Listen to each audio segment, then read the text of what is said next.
welcome Mr. Vishal Pava, and let's start this great session today. Okay. तो मेरा सबसे पहले एक क्वेश्चन रहेगा कि जैसे हमारी जब बात हुई, जब टीम ने मुझे बताया कि आपको कुछ साल तक ओसीडी के बारे में पता नहीं था कि आपको ओसीडी है। जब हमारे ऑनलाइन सेशन में फैज आलम जी आए, दीक्षानंद जी आए और भी जिन ओसीडी फाइटर से हमने बात करी, तो सभी ने ये एक सिमिलर हमें जो है ये आंसर दिया कि इनिशियली हमें नहीं पता था कि मुझे ओसीडी है। कुछ सालों तक मुझे नहीं पता चला था कि मुझे ओसीडी है। ये आप इस चीज को किस नजरिए से देखते हैं कि ये लैक ऑफ अवेयरनेस है, या उस टाइम पर कुछ कुछ सालों तक, कुछ दिनों तक हमारी बॉडी जो है, जो हमारा माइंड है, वो एक्सेप्ट नहीं करना चाहता कि हमारे अंदर कोई प्रॉब्लम है? आप इसको किस नजरिए से देखते हैं? प्रॉब्लम्स मैंने एक्सेप्ट कर ली थी। एक्चुअली प्रॉब्लम स्टार्ट हुई थी स्ट्रेस की वजह से। मैं बचपन में काफी स्ट्रेस में रहता था और डे ड्रीमिंग काफी बहुत बड़ी ज्यादा प्रॉब्लम थी। मैं दिन भर डे ड्रीमिंग करता रहता था, जिसकी वजह से मैं रियलिटी से काफी दूर होने लगा और मेरे अंदर काफी फियर काफी आने लग गया। हर चीज से ह्यूमन फियर, सोशल एंजाइटी, सब चीजें स्टार्ट हो गई। तो इसकी वजह से अंदर एक डर की वजह से ओसीडी क्रिएट होना मेरे अंदर शुरू हो गई। और मैं सच बात बताऊं तो जब मेरे ओसीडी ठीक होने के बाद पता चला कि इस बीमारी का नाम ओसीडी है एक्चुअली। क्योंकि यूट्यूब में उसमें भी अवेयरनेस नहीं थी। मुझे ठीक हुए कम से कम 7-8 साल हो गए इसमें। जी जी। तो चलिए, आपकी थोड़ा सा आपकी स्टोरी के बारे में हम जानना चाहते हैं कि ये कैसे ये स्टार्ट हुआ। आपको कैसे पता चला? आपने अपने पेरेंट्स को बताया नहीं या नहीं बताया? फ्रेंड्स फैमिली को पता था या नहीं पता था? आपकी ओवरऑल जो लाइफ पे जो इम्पैक्ट पड़ा था इनिशियली, वो कैसा इम्पैक्ट पड़ा था? शायद जितने भी आज हमारे पार्टिसिपेंट है, वो आपकी स्टोरी से जानना चाहते हैं, वो रिलेट करना चाहते हैं कि आपकी और उनकी स्टोरी एक जैसी हो सकती है। तो प्लीज इसके बारे में थोड़ा सा हमें बताइए। जब ओसीडी हुई तो मुझे 5th क्लास में काफी नोटिस हुआ। मैं कंपल्शन करने लगा हूँ। और बाकी ये था कि उसमें मैं छुपा नहीं पाता था, रेजिस्ट नहीं कर पाता था। कैसे ही मुझे भी याद है बचपन में तब ये करता था। मेरे बच्चे स्कूल में काफी नकल करते थे और एक प्रॉब्लम तब आती थी, मैं चलते चलते रुकता तो एक कदम पीछे आता था। जब भी असेंबली में लाइन बनती थी स्कूल में तो मुझे लाइन में कोई रुक जाता था, पीछे लाइन रुक जाती थी। कहते हो क्या रे, तुम रुक क्यों गए अचानक से? क्योंकि अंदर से मैं इतना कंपल्शन कहने करता था, कुछ करूँ तो कुछ सजा मिल जाएगी तुम्हें, डिसिप्लिन असेंबली में जाके जहाँ प्रेयर होती है। इतना ज्यादा मन बोलता रहता था। और ओसीडी क्या था कि काफी सारी 6 महीने में चेंज होती रहती थी। और कंपल्शन, एक्शन वाले कंपल्शन मेरे पास बहुत ज्यादा थे। और कंटेमिनेशन की बात करूँ, वो तो मुझे बहुत ज्यादा परेशान किया। मतलब कि नहाते मुझे 3 बार नहाना पड़ता था। एक बार नहाओ, दूसरी बार भी, तीसरी बार को भूल भी जाता था कि मैं 2 बार नहाया कि 1 बार नहाया हूँ। कभी तो 4-5 बार भी करना पड़ता है। एक सेल्फ डाउट भी आता था इसमें। और हाथ धोने वाला, जैसे मैं पहले भी बता चुका हूँ वीडियो में, कि मुझे 3 बार, 5 बार और 9 बार हाथ धोना पड़ता था। ऐसे काफी सारी चीजें होती थी। और बचपन में काफी मैं डरता बहुत था, भूतों से बहुत डरता था। रात को भी मैं काफी रातें में मैं सो ही नहीं पाता था। ऐसा लगता था मेरे आसपास कोई बैठा हुआ है, कोई मुझे टच कर रहा है, कोई मेरे कानों में कुछ बोल रहा है। और ये सारी चीजें, मतलब काफी इन चीजों की वजह से मेरी ओसीडी काफी इंक्रीज होने लगी। मतलब मैं काफी अकेला अकेला रहने लगा। जी जी, मैं समझ सकता हूँ। और आपकी लाइफ पे क्या इम्पैक्ट रहता था कि जैसे आपके पेरेंट्स को इस बारे में पता था या नहीं पता था? जो आस पड़ोस के लोग थे, किसी को, जैसे आप कुछ कंपल्शन करते हो, उस टाइम किसी ने आपको टोक दिया हो, तो आपकी लाइफ पे एक ऐसा ओवरऑल इम्पैक्ट क्या रहा था कि भाई आप उस टाइम पे क्या फील करते थे अंदर से? सबसे पहले तो इम्पैक्ट मेरी 7th क्लास में आना शुरू हुआ। जब मैं 6th तक पढ़ाई में काफी अच्छा था, 7th में मुझे री रीडिंग वाली ओसीडी हो गई। एक चीज को बार बार पढ़ना, एक चीज को काट के दोबारा लिखना, पढ़ाई में बहुत ज्यादा इम्पैक्ट आने लगा। मेरे नंबर भी काफी, मैं मतलब पास होते हुए बचा था, जस्ट पास हुआ था। 7th के बाद मेरी पढ़ाई भी बिल्कुल काफी इम्पैक्ट हो गया था। और उसके बाद घर वाले भी मुझे नोटिस करते थे क्या करता रहता है चीजें, तो काफी डांटते थे, मतलब ये सब मत कर मत। लेकिन ये होता था कि उनके सामने मैंने कंपल्शन करना बंद कर दिया, लेकिन अकेले में जाके करता था। ये था कि पापा मम्मी के सामने नहीं करना, उन्होंने नोटिस कर चुके हैं। बाकी कजन्स काफी चीजों को नोटिस करते थे। वो भी मजाक उड़ाते थे, ये सारी चीजें क्या करता रहता है। हमको समझा नहीं पाता था मैं क्या करूँ, ये मुझे खुद समझ नहीं आता प्रॉब्लम चल क्या रही है मेरे अंदर। तो काफी ज्यादा इम्पैक्ट इससे मुझे पड़ना शुरू हुआ। मतलब सोशल एंजाइटी बचपन में 7th क्लास में नोटिस किया। एक बार क्या हुआ था, मेरे घर में काफी सारे गेस्ट आ रखे थे और वहां पे मुझे बुला रहे थे, आ जाओ खाना खा लो। तो मैं कमरे से निकल नहीं पा रहा, पता नहीं क्यों। मैं जब अंदर डाइनिंग रूम में गया तो वहां पे 10-15 लोग बैठे हुए थे। एकदम से घबराहट हो गई कि ये हो क्या गया, मैं किसी में जाऊं या ना जाऊं, कोई मेरी इंसल्ट ना कर दे। था मैं छोटा, फिर भी इन चीजों के बारे में काफी घबरा सा गया था। तो जी, काफी ज्यादा मतलब बोलूंगा इम्पैक्ट बहुत ज्यादा हो गया था मतलब इस चीज से। जी। तो आपने अभी कभी अपने पेरेंट्स को बताने की कोशिश नहीं की उनसे कि भाई मुझे ये प्रॉब्लम होती है, किसी डॉक्टर को दिखा लो या ऐसा कुछ कराने के लिए? बोला था, लेकिन मम्मी पापा बिल्कुल समझ नहीं पाते थे, बस डांट के कहते थे चुपचाप पढ़ना शुरू करो, ये सब क्या बकवास कर रहे हो। तो नहीं समझ पाता था कोई। जी। तो ये बड़ी एक आम प्रॉब्लम है कि जो सभी ओसीडी फाइटर्स, और मैं कहना चाहूँगा कि जितने भी मेंटल हेल्थ प्रॉब्लम्स है, सभी के साथ एक ये बहुत बड़ी प्रॉब्लम आती है कि उनके पेरेंट्स जो हैं, वो समझ नहीं पाते हैं, उल्टा उनको डाँटने लगते हैं कि ये क्या कर रहे हैं, ये गलत आदत है। उनको लगता है कि कोई आदत पकड़ ली है इसने। खैर, हम्म। ठीक है, अभी धीरे-धीरे अवेयरनेस हो रही है। आप जैसे यूट्यूबर्स और बाकी जो लोग हैं, वो कोशिश कर रहे हैं कि ये बातें लोगों तक पहुँचे और वो समझ पाएँ। तो जैसे आज हमारा टॉपिक है कि आपने अपनी 16 साल पुरानी ओसीडी कैसे ठीक करी? तो हम इसके लिए सबसे पहला क्वेश्चन मैं आपसे पूछना चाहूँगा कि जो आपने माइंडफुलनेस की बात करते हैं, जब योगा की बात करते हैं, मेडिटेशन की बात करते हैं, तो बहुत सारे लोग ना डर जाते हैं कि यार मैं मेडिटेशन करता हूँ तो और ज़्यादा मेरे अंदर थॉट्स आने लगते हैं, मुझे और ज़्यादा डर लगने लगता है उस टाइम पे। कहीं से उन्होंने सुन लिया है कि भई ऐसे जब योगा मेडिटेशन करने से ओसीडी और ज़्यादा बढ़ जाती है या उसके थॉट्स और ज़्यादा अनकंट्रोलेबल हो जाते हैं। तो इसके बारे में आप क्या कहना चाहेंगे अपने एक्सपीरियंस से या लोगों को? अम, पहली बात तो कहना चाहता हूँ, मेडिटेशन से ऐसा कोई साइड इफेक्ट नहीं होता, कभी ओसीडी इंक्रीज हो ही नहीं सकती, साइंटिफिकली प्रूव्ड है। बस कभी ना तरीका लोगों का गलत होता है, और तरीका भी कभी बिल्कुल सही भी कर रहे हो, लेकिन एक कंसिस्टेंसी नहीं रहती। लोग क्या करते हैं, 3 दिन मेडिटेशन करते हैं फिर छोड़ देते हैं, फिर 10 दिन बाद शुरू करते हैं। आपको रेगुलरिटी होनी चाहिए, तभी उसमें रिजल्ट आएगा। और जब भी करें किसी गाइडेंस के अंदर करें, तभी उसका रिजल्ट आएगा। लोग सिर्फ वीडियो देख के सांसों पे ध्यान देना, सब यही शुरू कर देते हैं। एक सही रूल्स एंड रेगुलेशन फॉलो नहीं करते। कैसे हर चीज का होता है, कोई भी स्पोर्ट्स भी खेलते हो, गेम भी खेलते हो, तो रूल्स एंड रेगुलेशन होते हैं, लेकिन मेडिटेशन का कोई रूल्स एंड रेगुलेशन कोई फॉलो नहीं करता, इसलिए वो रिजल्ट नहीं आ पाते। और उनको लगता है इसके साइड इफेक्ट ज्यादा होने लगे हैं। तो मेरी तरफ से कोई भी साइड इफेक्ट या कभी आपको नुकसान नहीं पहुंचा सकती मेडिटेशन। जी।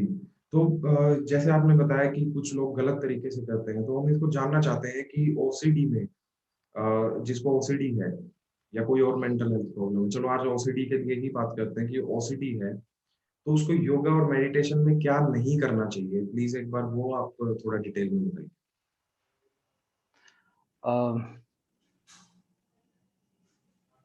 ऐसा कुछ खास नहीं, मतलब जितना कंफर्टेबल उतना करना चाहिए। इसमें कुछ नई वाली चीजें बात नहीं है। योगा आसन में जितना आपको इजी लगे सब कर सकते हैं। जैसे हेड स्टैंड अगर नहीं होता तो ना करें, अगर इजी आसन भी होते वो सारे कर सकते हैं।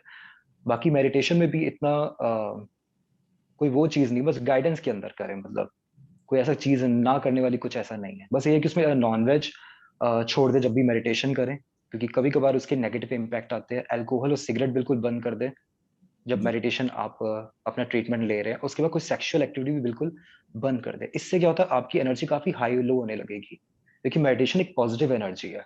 और जब आप कोई सेक्सुअल एक्टिविटी करते हैं या अल्कोहल और सिगरेट लेते हो, 9 नंबर पीछे चले जाते हैं, 10 कदम आगे बढ़ते हैं, 9 कदम पीछे चले जाते हैं आप।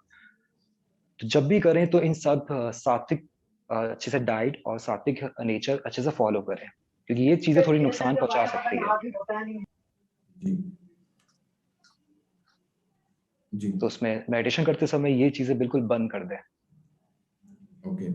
तो जैसे आपने बताया कि कुछ चीज़ें जैसे नॉन-वेज बंद कर दें या सेक्सुअल एक्टिविटीज़ में इन्वॉल्व ना हों। कुछ ओसीडी हम्म। के अलग-अलग टाइप्स हैं। हमने देखा है कि आपने हम्म। बहुत सारे लोगों को इससे ट्रीट किया है, बहुत सारे लोग आपको टेस्टिमोनियल्स हमने देखे कि आपको टेस्टिमोनियल्स देते हैं कि उनकी इंट्रूसिव थॉट्स कम होने लग गए हैं और उनके जो ओसीडी के थॉट्स हैं, कंपल्शंस है, वो कम होने लग गए हैं। तो जो मेडिटेशन और योगा है, इसके साथ कोई सप्लीमेंट्स या आयुर्वेदा और इस चीज़ के लिए भी आप कुछ बताते हैं या सिर्फ योगा और मेडिटेशन से ही ठीक हो जाते हैं ज़्यादातर पेशेंट्स? क्या होता है कि एक सबको जल्दी मची होती है कि हफ्ते में या 10 दिन में रिजल्ट दिखे। तो यहाँ पे सिर्फ एक चीज सजेस्ट करता हूँ मैं, अश्वगंधा, और कोई आयुर्वेदिक मेडिसिन सजेस्ट नहीं करूंगा। क्योंकि क्या होता है, लोग काफी सारी ले लेते हैं, 3-4, और क्या होता है जब इंसान डिप्रेशन में होता है ना, उसकी बॉडी का पीएच लेवल काफी एसिडिक होता है। तो गर्म चीजें कम से कम लेनी चाहिए। ज्यादा गर्म चीजें लेने से, नॉनवेज खाने से, या जो भी आप समझते हैं एसिडिक इन नेचर होता है, उससे ओसीडी काफी इंक्रीज हो सकती है, एंजाइटी काफी इंक्रीज हो सकती है। तो जी। उसमें मैं यही कहना चाहता हूँ कि ज्यादा कोई गर्म चीजें, चाय कॉफी भी, कैफीन वाली चीजें भी बिल्कुल बंद कर दे। और आयुर्वेदिक में सिर्फ अश्वगंधा के अलावा कुछ नहीं बोलूंगा मैं। उसके अलावा कुछ लेने की जरूरत नहीं है। और इसका अश्वगंधा की साइंस आजकल सबको यूट्यूब में पता भी है, कि हमारी बॉडी में क्या होता है, कॉर्टिसोल लेवल इंक्रीज होता है, और अश्वगंधा उसको काफी डिक्रीज करता है। और कॉर्टिसोल लेवल कब इंक्रीज होता है, जब आप बहुत दुखी या स्ट्रेस में होते हो। और ओसीडी का मेन कारण यही होता है, स्ट्रेस। जैसे ही स्ट्रेस इंक्रीज होता है, ओसीडी इंक्रीज होती है। अगले दिन आपका एग्जाम होगा या इंटरव्यू होगा, तो आपकी ओसीडी बहुत ज्यादा इंक्रीज हो जाएगी, बहुत ज्यादा कंपल्शन एक दिन पहले इंक्रीज होने लगेंगे। तो अश्वगंधा वहां पे बिल्कुल आपको स्टेबल रखता है, आपके माइंड को। जी। तो अभी कुछ लोग हैं जैसे किसी को सिम्पटम्स होते हैं सेक्सुअल ओसीडी के, किसी को होते हैं रिलीजियस ओसीडी के, किसी को कंटेमिनेशन ओसीडी के, किसी को मिक्स होते हैं, सभी आते हैं, किसी को सिर्फ इंट्रूसिव थॉट्स आ रहे हैं। इनके लिए अलग-अलग मेडिटेशन या योगा होती है, या एक ही जो है वही फॉलो करनी है और वो सारी तरह की ओसीडीज को परफेक्टली ठीक कर सकता है, या एक्चुअल में उसको कंट्रोल कर सकता है? क्या होता है, सब ओसीडी के लिए क्या होता है कि एक ही मेडिटेशन होती है, स्टैंडिंग मेडिटेशन। ओसीडी चाहे किसी भी तरीके की हो, होता है एक वहम है, इलॉजिकल चीज है। हम इंसान आजकल समझ चुके हैं इंटेलिजेंस से कि ये सब जो भी बातें सब झूठी है, ऐसा कुछ भी नहीं है। लेकिन उसमें डर क्या, तो हमें जबरदस्ती कंपल्शन कराता ही कराता है। रिलीजियस में भगवान कुछ गलत कर देंगे हमारे साथ, सेक्सुअल में इमेजेस बहुत ज्यादा आने लगती है, हम जितना मना करते हैं उतनी ज्यादा इंक्रीज होने लगती है। तो इस सारी वहम की बीमारी है। तो उसके लिए सिर्फ एक ही मेडिटेशन करनी होती है, कोई डिफरेंट मेडिटेशन करने की जरूरत नहीं है। ओके। तो हमने बेसिक जान लिया है मेडिटेशन का, योगा का। तो मैं आपसे रिक्वेस्ट करूंगा कि कुछ टेक्निक्स जो योगा की हैं, कुछ आसन हैं, उनके नाम और वो कैसे करने हैं, वो आज के जो पार्टिसिपेंट्स हैं उनको प्लीज आप बताइए कि किस क्या उनका सही तरीका है, स्टेप बाय स्टेप क्या करना चाहिए, किस टाइम करना चाहिए, और किस तरह का माहौल होना चाहिए आसपास में। ठीक है। मेडिटेशन में सबसे पहले इंपॉर्टेंट चीज, आप कोई भी पावरफुल मेडिटेशन कर रहे हो उसका कोई फायदा नहीं है जब तक कंसिस्टेंसी नहीं आएगी। रेगुलरिटी बहुत जरूरी है। आप जिम भी करते हो तो रेगुलरिटी आएगी, तभी आपका रिजल्ट आएंगे। आप डाइट भी करते हो, 3 महीने करोगे तभी आपका रिजल्ट आएगा। तो रेगुलरिटी बहुत इंपॉर्टेंट है। और इसमें एक चीज ये है कि एक दिन भी स्किप नहीं कर सकते, क्योंकि आपका माइंड डेली कहेगा कि आज छोड़ो मेडिटेशन, कोई फायदा नहीं, कुछ रिजल्ट नहीं आ रहे। लेकिन आपको एक दिन भी माइंड को जीतने नहीं देना। तो 90 डेज का तो मिनिमम टारगेट रखना ही रखना है। और 90 डेज क्यों कहा जाता है, क्योंकि साइंटिफिकली प्रूव्ड है कि हमारे मन को एक चीज को एक्सेप्ट करने में, एक आदत बनाने में 90 डेज का वक्त लगता ही लगता है। और ये चीजें साइंटिफिक भी काफी प्रूव्ड है, लोगों को आजकल पता भी, इसको काफी यूट्यूब में वीडियो बन रखी है, 90 डेज और 6 मंथ का क्या डिफरेंस होता है इसमें। अब जो मेडिटेशन है, इसमें मेडिटेशन लोग काफी करते हैं कि लोग आनापान करते हैं, इसमें सांसों पर ध्यान देना, सबसे ज्यादा लोग यही कहते हैं। लेकिन इसमें क्या, तो रिजल्ट आ तो जाते हैं, लेकिन इससे परमानेंट आपको नहीं आते। मेडिटेशन आनापान बहुत अच्छी मेडिटेशन, मैं अभी भी खुद भी करता हूँ। लेकिन जब ओसीडी है तो उसके लिए तो कुछ एक डिफरेंट मेडिटेशन है। अब क्या होता है, जब भी आप सांसों पर ध्यान देने लगोगे तो बहुत सारे थॉट्स आपको परेशान करेंगे, सेक्सुअल, फियरफुल, एंजाइटी, ये सारी चीजें, और आप क्या होगा, बहुत इरिटेट हो जाओगे। 20 मिनट आपको लगा कि यार थक गया बहुत ज्यादा मेडिटेशन करके, या काफी प्रैक्टिस हो गई, उनके लिए तो बहुत अच्छा है, वो कंटिन्यू रखे। स्टैंडिंग मेडिटेशन में क्यों सजेस्ट करता हूँ, क्योंकि इसमें आपको कुछ करना ही नहीं होता। नो कॉन्सेंट्रेशन, कोई ध्यान देने की जरूरत नहीं है। आपने सिर्फ चुपचाप खड़े होना है। और एक ओसीडी वाले इंसान को ना समझाना बहुत ईजी है। 10 चीजें समझाओगे तो बंदा भूल जाता है करना क्या है। उसको बताना है कि आपने कुछ नहीं करना, सिर्फ आंख बंद करके खड़े होना है स्टैचू की तरह। तो ये आपने मिनिमम स्टैंडिंग मेडिटेशन करना होता है, खड़े होके हाथ जोड़ के 10 मिनट तक मिनिमम कंपलसरी है। बाकी से 15 मिनट या 20 मिनट भी कर सकते हो। आजकल मेरे स्टूडेंट 1-1 घंटा और 2-2 घंटा भी कर रहे हैं इसके लिए।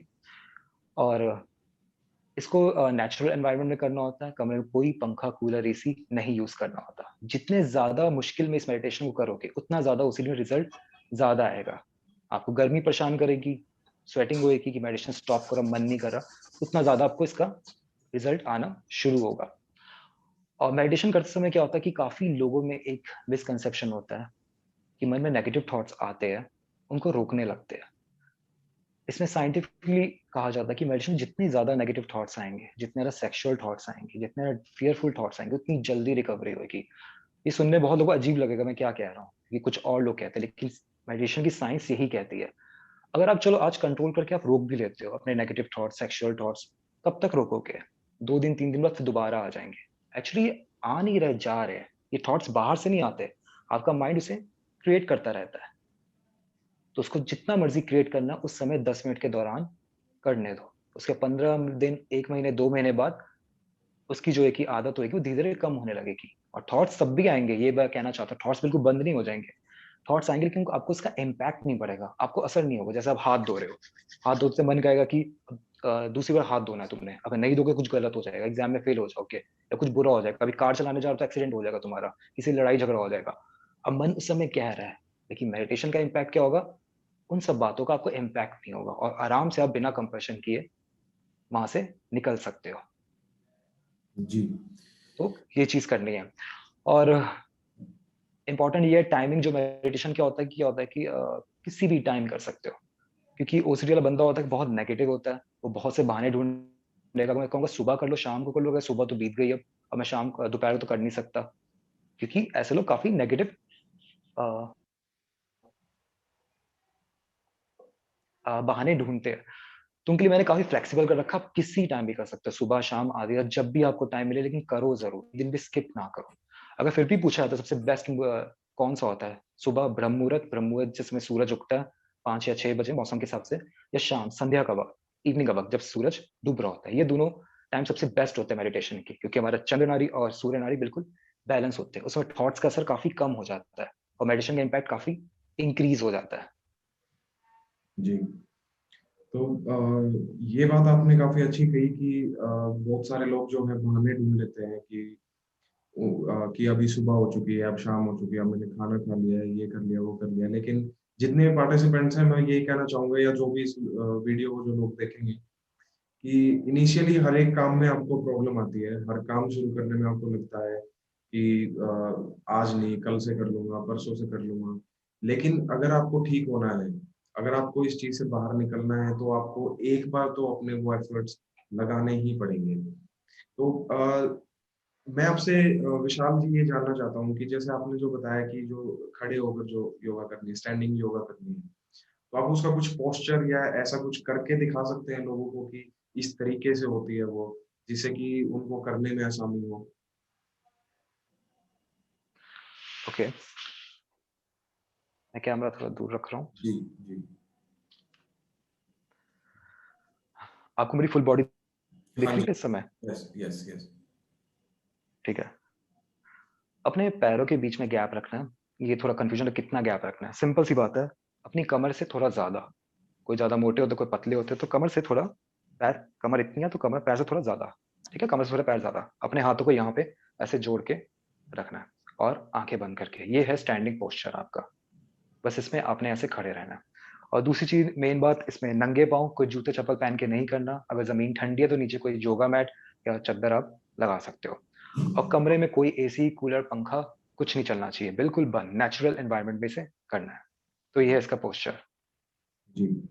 तो इसमें जैसे मन में उस टाइम पे क्या सोचना है? जब वो इंसान कर रहा होता है, उसने आँखें बंद कर रखी हैं, तो थॉट्स आने स्टार्ट हो जाते हैं, तो उसे क्या करना है? जैसे आपने बताया कि साँसों पर ध्यान लगाने वाली चीज़ से इतना इम्पैक्ट नहीं पड़ता ओसीडी में, उस मेडिटेशन से। तो इसमें एक्चुअल में करना क्या होता है वो? नहीं, मैं एक एक एक एक ये कहना चाहता हूँ, मैं क्लियर कर देना चाहता हूँ। हुँ, साँसों वाले ध्यान से इम्पैक्ट पड़ता है, हुँ, 100% इम्पैक्ट पड़ेगा, उसको आप अच्छे से फ़ॉलो कर रहे हो।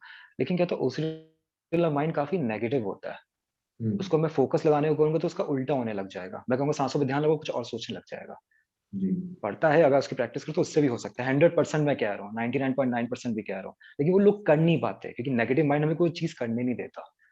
तो स्टैंडिंग मेडिटेशन, आपने बोला हमें क्या सोचना है, हुँ, इसमें यही बताना चाहता हूँ, इसमें कुछ नहीं सोचना है। आपने कुछ सोचना ही नहीं, मन अपने आप ही सोचेगा। आपने इसमें कुछ नहीं करना है। जो जी। हो रहा है उसे सिर्फ ऑब्ज़र्व करना है। उन थॉट्स को आने दो, जाने दो। विचारों को आने दो, जाने दो। कुछ नहीं करना है। तो अ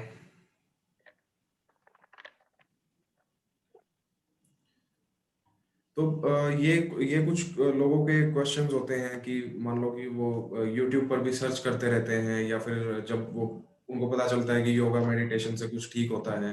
हालाँकि ये साइंटिफिकली हुँ, प्रूवन है और बहुत सारे लोग बताते हैं इसको जो, और आप हमारे सामने ही एक एग्जांपल हैं जिन्होंने अपनी ओसीडी को इससे ठीक किया है। तो हुँ, लोगों के मन में ये डाउट्स रहते हैं कि यार उनको तो ये वाली ओसीडी थी, उनको रिलीजियस ओसीडी थी इसलिए हो गया, यहाँ पर तो ये मेंशन कर रखा है इससे रिलीजियस थॉट कम हो सकते हैं। तो ये एक क्वेश्चन होता है कि क्या ये सभी OCD, pure OCD, sexual OCD, contamination OCD, सभी ओसीडी में काम आता है या नहीं? अ, यस, सभी ओसीडी के लिए काम आता है। एक्चुअली मेडिसिन का वर्क ही होता है सारी वहम वाली बीमारियों को, इलॉजिकल बीमारी को ठीक करता है।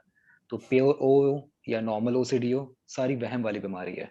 तो स्टैंडिंग मेडिसिन से सारी ओसीडी ठीक हो सकती है। जी। तो अब हम क्वेश्चन आंसर के लिए कुछ देर में अभी ओपन करेंगे, तो प्लीज़ अपने हुँ, आप क्वेश्चन इसमें मैसेज सेक्शन में आप अपने क्वेश्चंस को लिख सकते हैं। तो विशाल जी, मैं जानना चाहता हूँ कि जो आपने बताया कि ये तो हो गया कि स्टैंडिंग पोजीशन में हम अपने थॉट्स को आने दे रहे हैं, जाने दे रहे हैं और इससे काफ़ी हुँ, राहत मिलती है। ये चीज़ हुँ, दीक्षा जी ने भी बताई थी, ये चीज़ फैज़ आलम जी ने भी बताई थी कि उन्हें भी इस चीज़ से बहुत ज़्यादा जो है वो फ़ायदा मिला था। तो मैं ये हुँ। जानना चाहता हूँ कि योगा और मेडिटेशन ये 2 चीज़ अलग-अलग है, तो इसके लिए कोई योगा भी है जो वो कोई इंसान कर सकता है? योगा पोस्चर्स या ऐसा कुछ? इसमें ये कहना चाहता हूँ कि योगा कैसे हेल्प करता है। अगर आप योगा आसन भी करते हैं, इससे 50% ओसीडी ठीक हो सकती है। लेकिन उसमें भी ये है कि कंसिस्टेंसी, रेगुलैरिटी बहुत ज़रूरी है। ये नहीं 2 दिन किया, 4 दिन छोड़ दिया। अब योगा कैसे असर करता है? लोग मुझसे पूछते हैं कि सर ये हमारी ओसीडी क्यों होती है? सेरोटोनिन कम हो जाता है तो डॉक्टर्स की दवाई देता है। हैप्पी हार्मोन्स, एंडोर्फिन ये सारी चीज़ें कम होने लगते हैं। तो कभी लोग ये नहीं सोचते, मुझे समझ नहीं आता कि ये नेचुरल तरीके से भी इंक्रीज़ हो सकते हैं। ज़रूरी दवाइयाँ खा के ही इंक्रीज़ हो सेरोटोनिन। सेरोटोनिन, एंडोर्फिन ये जितने भी हैप्पी हार्मोन सबसे ज़्यादा किससे इंक्रीज़ होते हैं? फिज़िकल वर्कआउट से। आप कभी जिम मार के एक्सरसाइज करके आओ, देखना आपका 1 घंटा हैप्पी माइंड रहेगा। अगर आप डेली कम से कम योगा करते हैं, तो आपकी 50% ओसीडी का इम्पैक्ट वैसे ही कम हो जाएगा, गारंटी के साथ कर सकता हूँ। और ये नहीं कि सिर्फ़ काम चलाओ योगा करके आ जाओ, 2-3 आसन हाथ-पैर टच करो, ये प्रॉपर तरीके से योगा आना चाहिए, ट्रेनर के अंडर, थोड़ा हार्ड तरीके से। और योगा के आसन मैं कौन से बोलूँगा, वैसे तो सारे योगा के आसन करें, अपनी-अपनी तरीके से करें। तो मैं हल आसन को बहुत इम्पोर्टेंस देता हूँ, क्योंकि हल आसन क्या होता है, खून का बहाव काफ़ी हमारे सिर की तरफ चला जाता है। इंटरनेट में सर्च कर सकते हैं, बहुत कॉमन आसन है हल आसन। और चक्र आसन काफ़ी अच्छा है, ये स्पाइन के लिए काफ़ी अच्छा है। तो स्पाइन से क्या हमारी सारी नाड़ियाँ खुल जाती है। तो शरीर में क्या होता है, एनर्जी का प्रवाह बहुत अच्छे से होने लगता है। क्योंकि ओसिडियली बॉडी कहते हैं लार्चिक हो जाती है, शरीर मुँह शक्ल थकी होती है, कुछ काम करने का मन नहीं करता। तो चक्रासन, हल आसन और मैं हेडस्टैंड बहुत करता था उस समय, 10-10 मिनट करता था। तो ये तीनों आसन मैं सजेस्ट करूँगा करने के लिए। इसकी प्रैक्टिस करें, अगर स्टार्टिंग में नहीं भी होता, आपको 15-20 दिन लगेंगे। आप करते तो आराम से कर सकते हैं सारे आसन। बाकी नहीं होता तो सूर्य नमस्कार सबसे बेस्ट है। अगर आप वही कम से कम 20 या 30 डेली करें, तो उससे बहुत इफ़ेक्ट पड़ेगा आपको। जी। अ, ये मैंने अपना एक एक्सपीरियंस से बताया, 3 आसन सबसे बेस्ट है ये। जी, तो एक और चीज़ हम आपके एक्सपीरियंस से ये जानना चाहते हैं कि जब आपने स्टार्ट किया होगा, जब आपने हुँ। सोचा होगा कि हाँ भाई, मैं अपनी ओसीडी को अब क्योर करता हूँ, तो कहीं से आपको पता चला होगा कि ये चीज़ें मैं करता हूँ, ये आपने बहुत सारी चीज़ें ट्राई करी होंगी।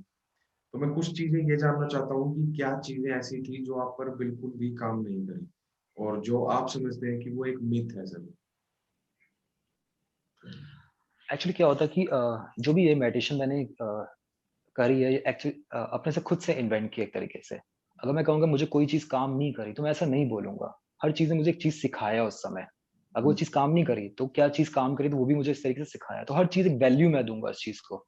अगर नेगेटिव भी है, तो उससे मुझे सीखने को मिला है कि हाँ, ये चीज़ काम नहीं करता, आगे मैं किसी को ये चीज़ सजेस्ट नहीं करूँगा। वैसे अगर बोलूँ तो हर चीज़ ने काम दिया एक तरीके से। यहाँ पे कहना चाहता हूँ, मुझे लोगों को सुनने बहुत अजीब-सा लगेगा, हर चीज़ ने मुझे कैसे सपोर्ट किया, पॉज़िटिविटी क्यों दी। यहाँ पे तो भगवान को मैं बहुत मानता था बचपन से। अगर मेरी ओसीडी की शुरुआत हुई, तो मेडिटेशन को भी मैं पूरा क्रेडिट नहीं दूँगा अगर। तो यहाँ देना चाहता हूँ भगवद गीता को। जब मैंने पहली बार 12th क्लास में बहुत ज़्यादा स्ट्रेस था, उसमें मन करता सुसाइड कर लूँ मैं बिल्कुल। तो मेरे मंदिर में भगवद गीता पड़ी हुई थी। मैंने भगवद गीता पढ़ना स्टार्ट की। तो वहाँ से मेरी एक तरीके से जर्नी स्टार्ट हुई, भगवद गीता। जहाँ से मुझे भगवान पे विश्वास बहुत पक्का हुआ और मेरी एक्जिस्टेंशियल मुझे क्राइसिस बहुत होता था। मैं लाइफ में जी क्यों रहा हूँ? सब झूठे तो नहीं है? सच में पैदा हुआ भी हूँ कि नहीं? मरने के बाद क्या होगा? तो भगवद गीता ने मेरे सारे आंसर के धीरे-धीरे आंसर देना शुरू कर दिए। एक स्टेबिलिटी आई माइंड में। वहाँ से मेरे रास्ते धीरे-धीरे मेडिटेशन की ओर खुलने लगे।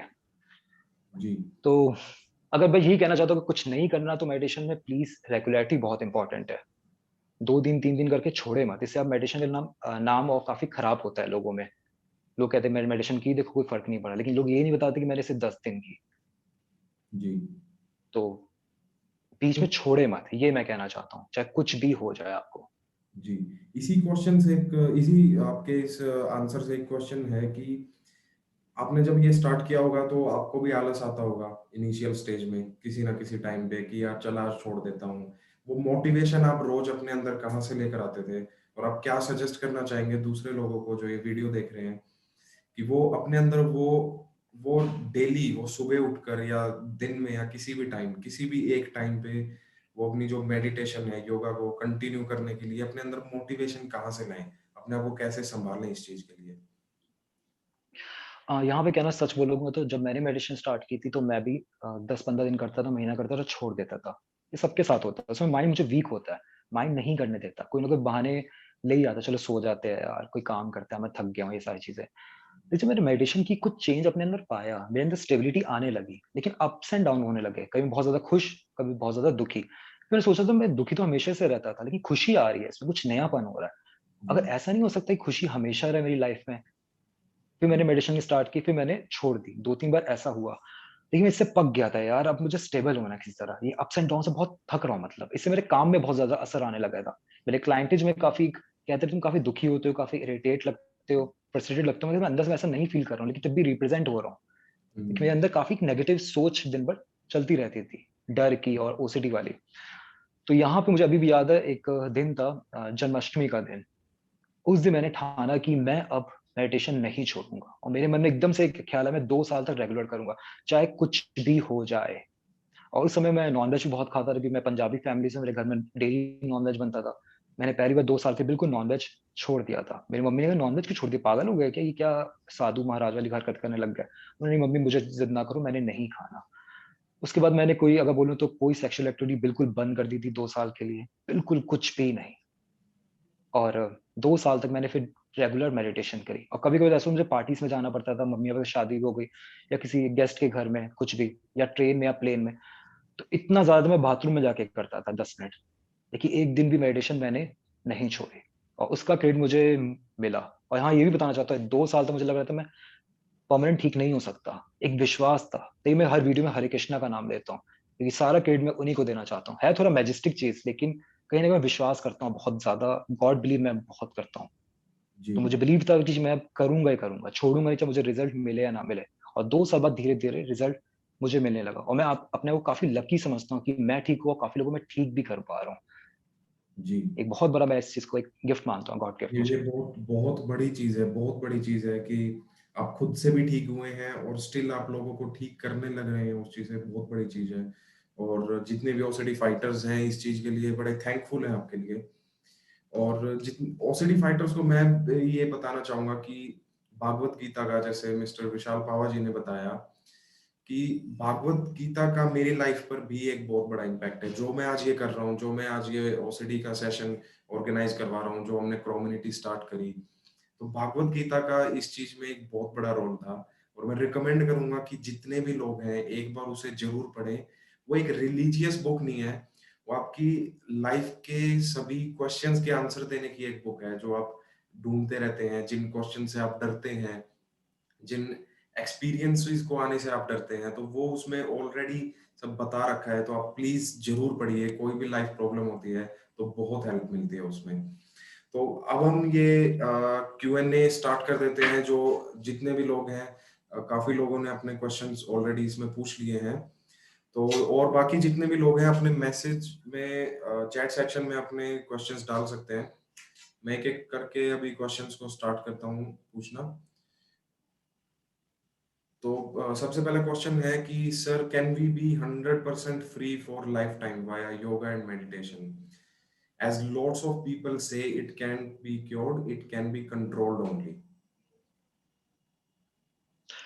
यस 100% बिल्कुल ठीक हो सकते हैं मेडिटेशन से, लेकिन अगर प्रॉपर गाइडेंस से किया जाए तभी। इसमें स्ट्रिक्ट रूल बहुत ज़्यादा है, ये मैं वर्ड दोबारा कहना चाहता हूँ, स्ट्रिक्ट होना बहुत ज़रूरी है इसमें। जी। तो ध्रुव जी, इसमें आपको स्ट्रिक्ट रहना पड़ेगा, आपको डेली अपनी मेडिटेशन योगा करनी पड़ेगी, चाहे आपका मन करे चाहे नहीं करे। जैसे कि विशाल जी ने बताया कि 90 दिन आपको एटलीस्ट बनेंगे वो हैबिट बनाने में। तो और उसके बाद आप इस चीज से जरूर बाहर निकल सकते हैं, हमारे विशेष भी आपके साथ हैं। नेक्स्ट क्वेश्चन है सर, बस मैं सोचता रहता हूँ कि ऐसा करूँ वैसा करूँ, फिर मैं पेपर में लिखता हूँ सारे काम, सबको सबका टाइम टेबल बनाता हूँ, सब काम पर कुछ कर नहीं पाता। हाँ, इसमें कहना चाहता हूँ ये चीज़ें किसी को काम इसलिए नहीं करती कि आपका ओसीडी मन जो होता है ना, माइंड आपके खिलाफ काम करता है एक तरीके से। ऐसा लगता है कि इंसान अंदर ही बैठा हुआ और आपको कुछ करने नहीं देगा, उल्टा करेगा। तो कोई अगर प्लान बना भी लेते हो तो शायद हो भी जाए, लेकिन ज़्यादातर प्लान कोई भी सक्सेस नहीं होगा ओसीडी के। प्रॉब्लम जब होगी आपको, क्योंकि माइंड आपके खिलाफ काम करता है उसमें। तो उस चीज से जो कैसे सोचोगे उसका बचें? उल्टा ही होगा। उस चीज़ का यही है कि उस समय कुछ नहीं कर सकते। अब जैसे आग लगती है तो ज़रूरी नहीं है पानी उसी समय लेने जाओ, पानी पहले ही भर के रखना होता है। तो अपनी सुबह की मेडिटेशन पहले ही निपटा दो। जब मेडिटेशन करते हो उसका कम से कम 4-5 घंटे असर रहता है। फिर आपका माइंड में कुछ घंटे तक कंट्रोल रहता है। फिर आपकी मन आपके हिसाब से काम करता है। जैसे कहा भी कि माइंड को एक तरीके से एक पागल घोड़े की तरह कहा गया है। लगाम आपके हाथ में है, अगर लगाम नहीं लेने तो घोड़ा आपको गिरा देगा। अगर लगाम आपके हाथ में तो घोड़ा आपको कहीं भी ले जा सकता है। जी। तो माइंड की लगाम के लिए आपको मेडिटेशन सबसे करना ज़रूरी है। जी। नेक्स्ट क्वेश्चन है कि सर, अश्वगंधा कौन सी कंपनी की लेनी चाहिए, और एंड इसे किस टाइम खाना चाहिए? अश्वगंधा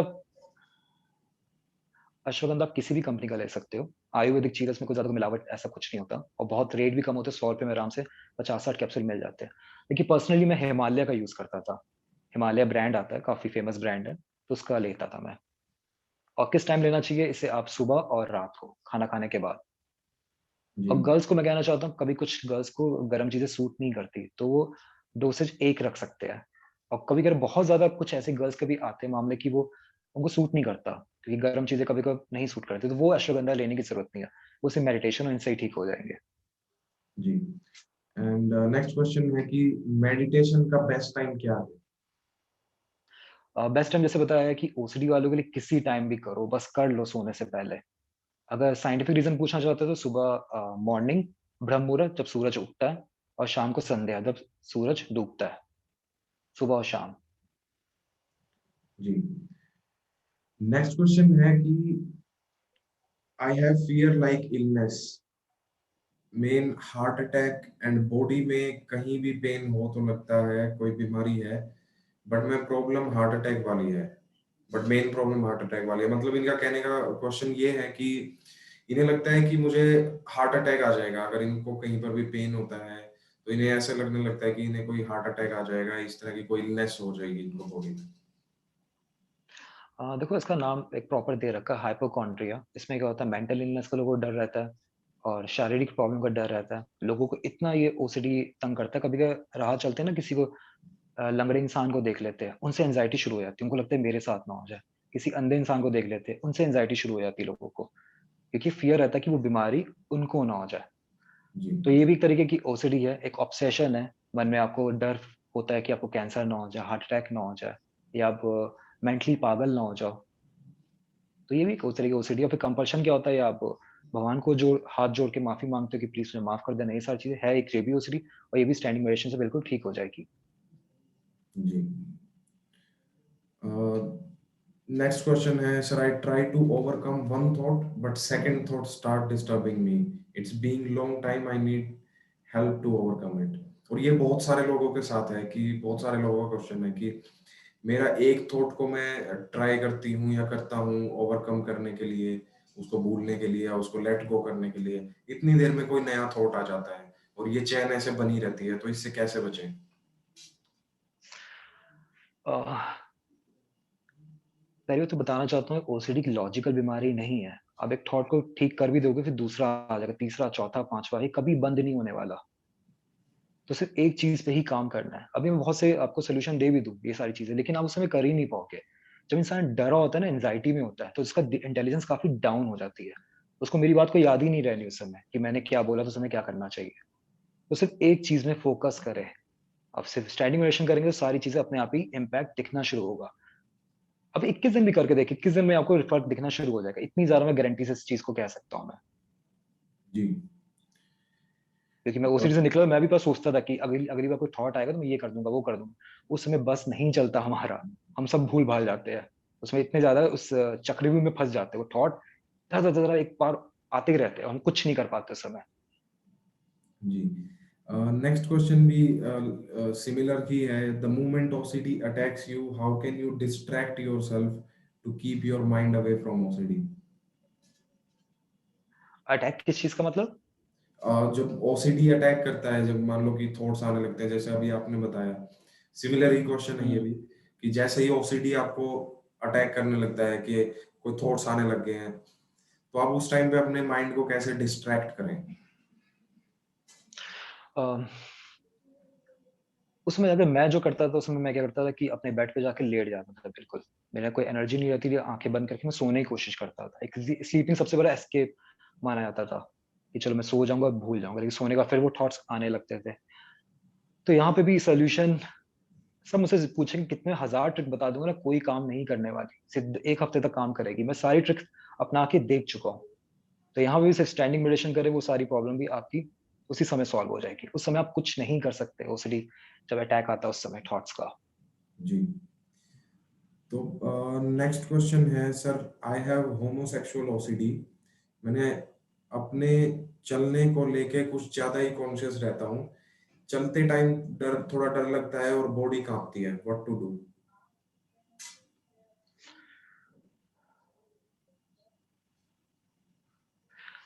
अ, होमोसेक्सुअल ओसीडी में बताना चाहता हूँ, मुझे भी काफ़ी हो गई थी और मुझे लगता है कि मैं बॉयज़ की तरफ काफ़ी अट्रैक्ट हो रहा हूँ एक तरीके से। मुझे लगता है मैं काफ़ी गे ना बन गया हूँ ये सारी चीज़ें। और मुझे ये तो उनको बॉडी की बात कर रहे हैं, मुझे काफ़ी इमेजेस आते थे बॉयज़ के, सब गंदी चीज़ें, और मैं बहुत घिन आती थी। एक तो कंटैमिनेशन ओसीडी, ऊपर से ये सारी इमेजेस बहुत ज़्यादा मुझे इरिटेट करती थी। मैं किसी को बॉयज़ को देता रहता था, मेरा मन स्कैन करके उसकी न्यूड बॉडी को देख रहा है। इसने मुझे एक तरीके से बहुत ज़्यादा परेशान किया था। मेरे सारे लॉजिक फेल होते थे कि मैं स्ट्रेट हूँ, ऐसा कुछ भी नहीं है, फिर भी नहीं है। लेकिन मन कुछ नहीं समझता था।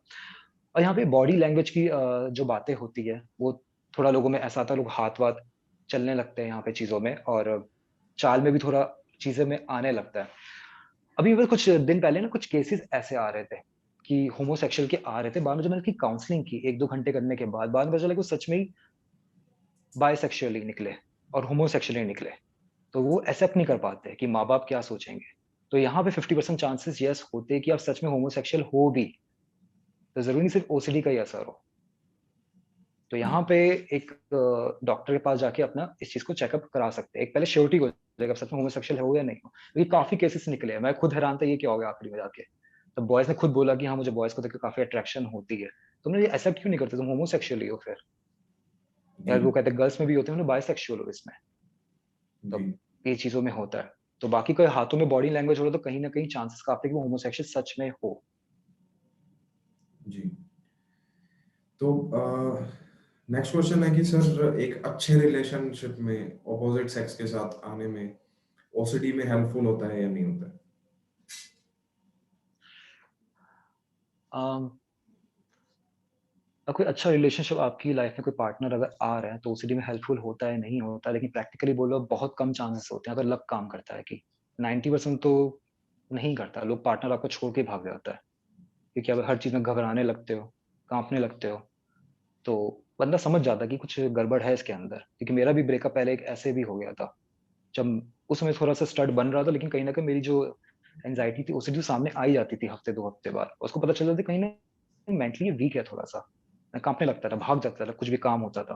मुझे भी याद है मेरा एक डांस कॉम्पिटिशन था और मैं उसमें जा नहीं पाया घबरा के मारे। उस समय मैंने जॉइन तो कर लिया उस लड़की के चक्कर में, लेकिन बाद में मुझे मैं उसमें जा नहीं, इतना ज़्यादा मैं 2 महीने तक कॉलेज नहीं गया था, उसको फेस नहीं कर पाया। मुझे मालूम था प्रॉब्लम मेरी वज़ह से हुआ, मैं काफ़ी घबरा सा गया था, पैनिक अटैक सा आ गया था मुझे। तो जी। फ़ायदा तो नहीं होता, लेकिन कभी-कभी ओसीडी इंक्रीज़ ज़रूर हो सकती है इससे। ये मैं अपने एक्सपीरियंस से कह रहा हूँ, शायद उसका उल्टा भी हो जाए, लेकिन चांसेस इंक्रीज़ होने के ज़्यादा होते हैं। एक काफ़ी अवेयरनेस आपकी इंक्रीज़ हो जाती है, मुझे अब सही बन के रहना है, सही बन के रहना है। इसको पता ना चल जाए, इसको पता ना चल जाए। जी। नेक्स्ट क्वेश्चन है, Osho dynamic meditation, will it help? क्या ओशो डायनामिक मेडिटेशन हेल्प करती है ओसीडी को ठीक करने में? इस इसमें कहता हूँ कि मैं ओशो का खुद बहुत बड़ा फ़ैन हूँ। और मैं एक बात को फिर से कहना चाहता हूँ, सारी मेडिटेशन कुछ भी करते हो, विपासना, आनापान, आर्ट ऑफ लिविंग सब हेल्प करेगी। लेकिन कंसिस्टेंसी बस इम्पोर्टेंट है। आप कोई भी चीज़ करो लेकिन 6 महीने तो उसको रेगुलर करो, तभी उसका रिज़ल्ट आएगा। और स्टैंडिंग ओवेशन इसलिए सजेस्ट करता हूँ, वो ईज़ी है, समझाना आसान है एक ओसीडी वाले इंसान को। तो अगर ओशो वाली तो येस हेल्प करेगी उसमें, जी। लेकिन 6 नेक्स्ट मंथ रेगुलर करना पड़ेगा। जी। नेक्स्ट क्वेश्चन है सर, मैं जब प्रे करता हूँ तो बहुत ज़्यादा मुझे रिलीजियस थॉट्स आने लग जाते हैं। तो इसके लिए कोई क्विक सॉल्यूशन उसी टाइम के लिए अगर है तो? यहाँ पे रिलीजियस ओसीडी के मुझे ही बहुत ज़्यादा थी। इसमें मैंने पूरा अपने एक्सपीरियंस बताना चाहता हूँ। जब मुझे थी तो बहुत ज़्यादा रिलीजियस ओसीडी का काफ़ी होता था। एग्ज़ाम्पल बताता हूँ, मुझे भगवान के काफ़ी न्यूड इमेजेस आते थे। बहुत ज़्यादा मैं 10 बार ऐसे प्रणाम करता, भगवान मुझे माफ़ कर दो, भगवान को तुम माफ़ कर दो, भगवान मुझे माफ़ कर दो। ऐसे मुझे कंपल्शन करना पड़ता था। स्कूल जाने से पहले मेरे मम्मी-पापा ने क्या किया था, मंदिर में खूब सारी मूर्तियाँ रखी थी। जहाँ भी फ़ोटो मिलती थी लगा देते थे। कम से कम 20-25 मूर्तियाँ, कृष्ण भगवान की 3-4 मूर्तियाँ होती थी। सबके पैर छू-छू के करना पड़ता था। कभी भूल भी जाता नहीं कि पैर छूना भूल गए, फिर से छूना पड़ता था। ये कंपल्शन मुझे बहुत रिलीजियस में होता था। और एब्यूज़िव भी आ जाते थे कि भगवान मैं पूजा कर रहा हूँ, भगवान क्या है कुत्ता कमीना, हरे कृष्ण ऐसे। बोला ये क्या मन में बोल रहा है? और जितना रोकने की कोशिश करूँ उतना ज़्यादा मुझे प्रॉब्लम होती थी। अब जब मैं काउंसलिंग करता हूँ, तो सारी प्रॉब्लम ये सारी सेम ही निकलती है। अब इसमें क्या था, मैंने चीज़ें देखी कि भगवान की हमारी एजुकेशन में बहुत दिक्कत है। हमें भगवान के बारे में अच्छे से समझाया नहीं गया। भगवान को एक डर की तरह बता दिया है कि भगवान कुछ बुरा कर देंगे। असली में क्या है कि भगवान एक दोस्त की तरह समझो। अगर तुम भगवान से डरने लग जाओगे तो दुःख में और स्ट्रेस में जाओगे कहाँ पे? आखिर में तो भगवान ही काम आते हैं ना। ये सब एजुकेशन और बिलीफ सिस्टम का सब गड़बड़ है। तो इसके ऊपर मैं एक स्पेशली वीडियो बनाऊँगा गॉड के ऊपर, रिलीजियस ओसिटी कैसे ठीक किया जाए। अगर एक चीज़ को आप समझ जाएँ, तो आपकी ओसिटी बहुत जल्दी, रिलीजियस ओसिटी बहुत जल्दी ठीक करना आसान होता है एक तरीके से, अगर सही तरीके से करें। लेकिन उसमें जो मैंने क्या किया, उसमें ये हुआ था कि मैंने 6 महीने के लिए भगवान को पूजना सब बंद कर दिया था। मैंने मंदिर जाना बिल्कुल बंद कर दिया, भगवान को जय करना बिल्कुल बंद कर दिया, भगवान का नाम लेना बंद कर दिया, सब कुछ बंद कर दिया। मैं नास्तिक नहीं हुआ था, लेकिन मुझे मालूम है करता तब भी कुछ गलत सोच आती है। तो एक ये ख़्याल आया और मैंने 6 महीने बिल्कुल बंद किए, इससे रिलीजियस सोसाइटी बिल्कुल बंद हो गई। तो 6 महीने के लिए कम से कम आप मंदिर, गुरुद्वारे, पूजा-पाठ करना बिल्कुल बंद कर दो। इससे ये मत सोचना भगवान आपसे नाराज़ हो जाएँगे। भगवान को सब समझते हैं, बिना बताए भी आप उनको आपको अच्छे से डील कर सकते हैं। लेकिन उनको मालूम है प्रॉब्लम के लिए कर रहे हो। जैसे डायबिटीज़ में होता है ना, मीठा खाना मना है। मीठी कोई बुरी चीज़ नहीं है खाना, लेकिन उस समय ट्रीटमेंट के दौरान मीठा आपको नुकसान कर सकता है। तो पूजा-पाठ बिल्कुल बंद करो, ज़्यादा भगवान को तो सुबह उठ के बस हाथ जोड़ के भगवान को आई लव यू, जो भी है फ्रेंड की तरह बोल सकते हो। तो ये मैं करता था, इससे मुझे 100% रिलीजियस से बहुत जल्दी बाहर आ गया था।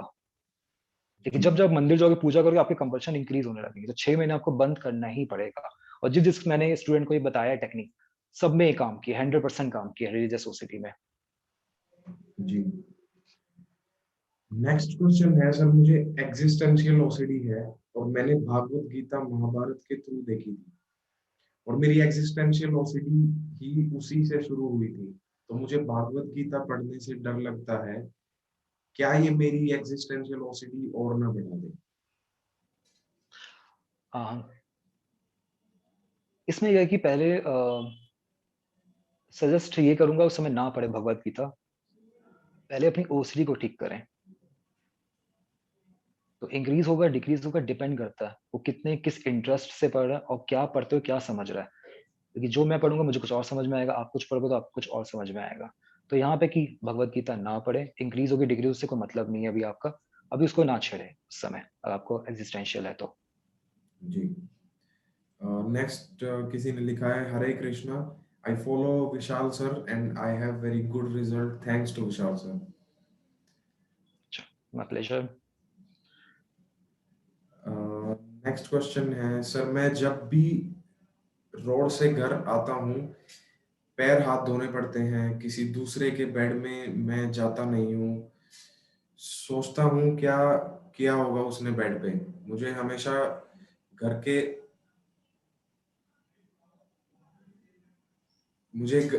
हमेशा घर के इनसाइड भी स्लीपर यूज करना पड़ता है ताकि बेड गंदा ना हो। हुँ। तो यहाँ पे 2 चीज़ें हो सकती है। एक तो उनको कंटामिनेशन ओसीडी हो सकती है। यहाँ पे होता है कि कभी कोई मेहमान भी आते हैं, किसी टेबल को छू भी देते हैं ना, वो छूते ही नहीं है। उनको लगता है अनहाइजीनिक होगा। या बाथरूम में जाते हो नल को भी पहले मैं करता था, मेरे मेहमान आते थे घर में, क्या होता था कोई खाना खा के हाथ धोने आते थे, तो नल तो यूज करते थे, लेकिन मुझे हो जाता था कि अब नल को मैं यूज करूँ मेरी भी कुछ गंदगी हो जाएगी, पहले मैं नल को साबुन से धोता था और फिर अपने हाथ धोता था। तो उनको ये वाली प्रॉब्लम हो सकती है, हाइपोकॉन्ड्रिया हो सकता है, उनको बीमारी का डर रहता होगा कि कोई बीमार इंसान आ गया उससे कुछ छूत की बीमारी ना हो जाए, ये सारी चीजें। तो ये कंपल्शन उस समय ज्यादा होता है, कंटेमिनेशन और हाइपोकॉन्ड्रिया में ज्यादा होता है लोगों को। जी। नेक्स्ट है, मन में सॉन्ग चलते हैं, अपने आप बात करता है मन। सॉन्ग चलते हैं, ये एक ओसीडी का पार्ट कह सकते हैं, एक तरीके से ईयर बॉम्ब होता है इससे। ये हमारे मन में दिन भर गाने चलते रहते हैं, स्टक हो जाता है, 3-4 लाइनें स्टक हो जाती है, दिन भर चलती रहती है। जी। So next question है, I have episodic OCD. My OCD comes and goes with time. I'm facing relapses. How to stop future relapse? What is the permanent solution so that मेरा OCD और दोबारा ना निकले? अ, अगर ओसीडी रिलैप्स कर रही है, आती जाती रहती, तो यहाँ पे होता है कभी कभार एक तरह का बाइपोलर डिसऑर्डर भी होता है एक तरीके से। जब बहुत ज्यादा मेनिया डिप्रेशन में इंसान जाता है, तो इसमें चेंजेस आते हैं ओसीडी में, या बिल्कुल बंद हो जाती है या बिल्कुल शुरू हो जाती है। या कभी बस स्विंग, मूड स्विंग काफी होने लगते हैं, या बहुत ज्यादा जो मैलिफ्टिक डे ड्रीमिंग करते हैं उनका भी काफी रिलैप्स होती रहती है, या किसी की लाइफ में एक्सटर्नल स्ट्रेस बहुत ज्यादा ऑन ऑफ चल रहे हैं, तो उससे भी सारी चीजें हो सकती है। तो उसके लिए ये स्टैंडिंग मेडिटेशन करेंगे तो उसी से बिल्कुल आपको आराम मिल जाएगा। जी। तो नेक्स्ट किसी ने पूछा है कि सर अश्वगंधा 2 टाइम लेना चाहिए दिन में। हाँ, दिन में 2 बार लेना चाहिए। 250 mg का मिनिमम एक टैबलेट होना चाहिए, 250 mg से लेके 400 mg तक एक टैबलेट। जी। नेक्स्ट किसी ने लिखा है कि I want to give all my credits to Vishal sir for curing my OCD, really always grateful to you sir. चलो, थैंक यू।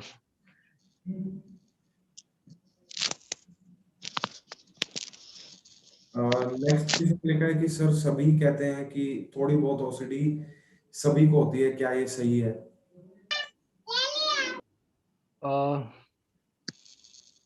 यस, थोड़ी बहुत एक ओसीडी एक चीज को रहती रहती है, लेकिन इतना माइनर इफेक्ट होता है उनको पता भी नहीं चलता। जी।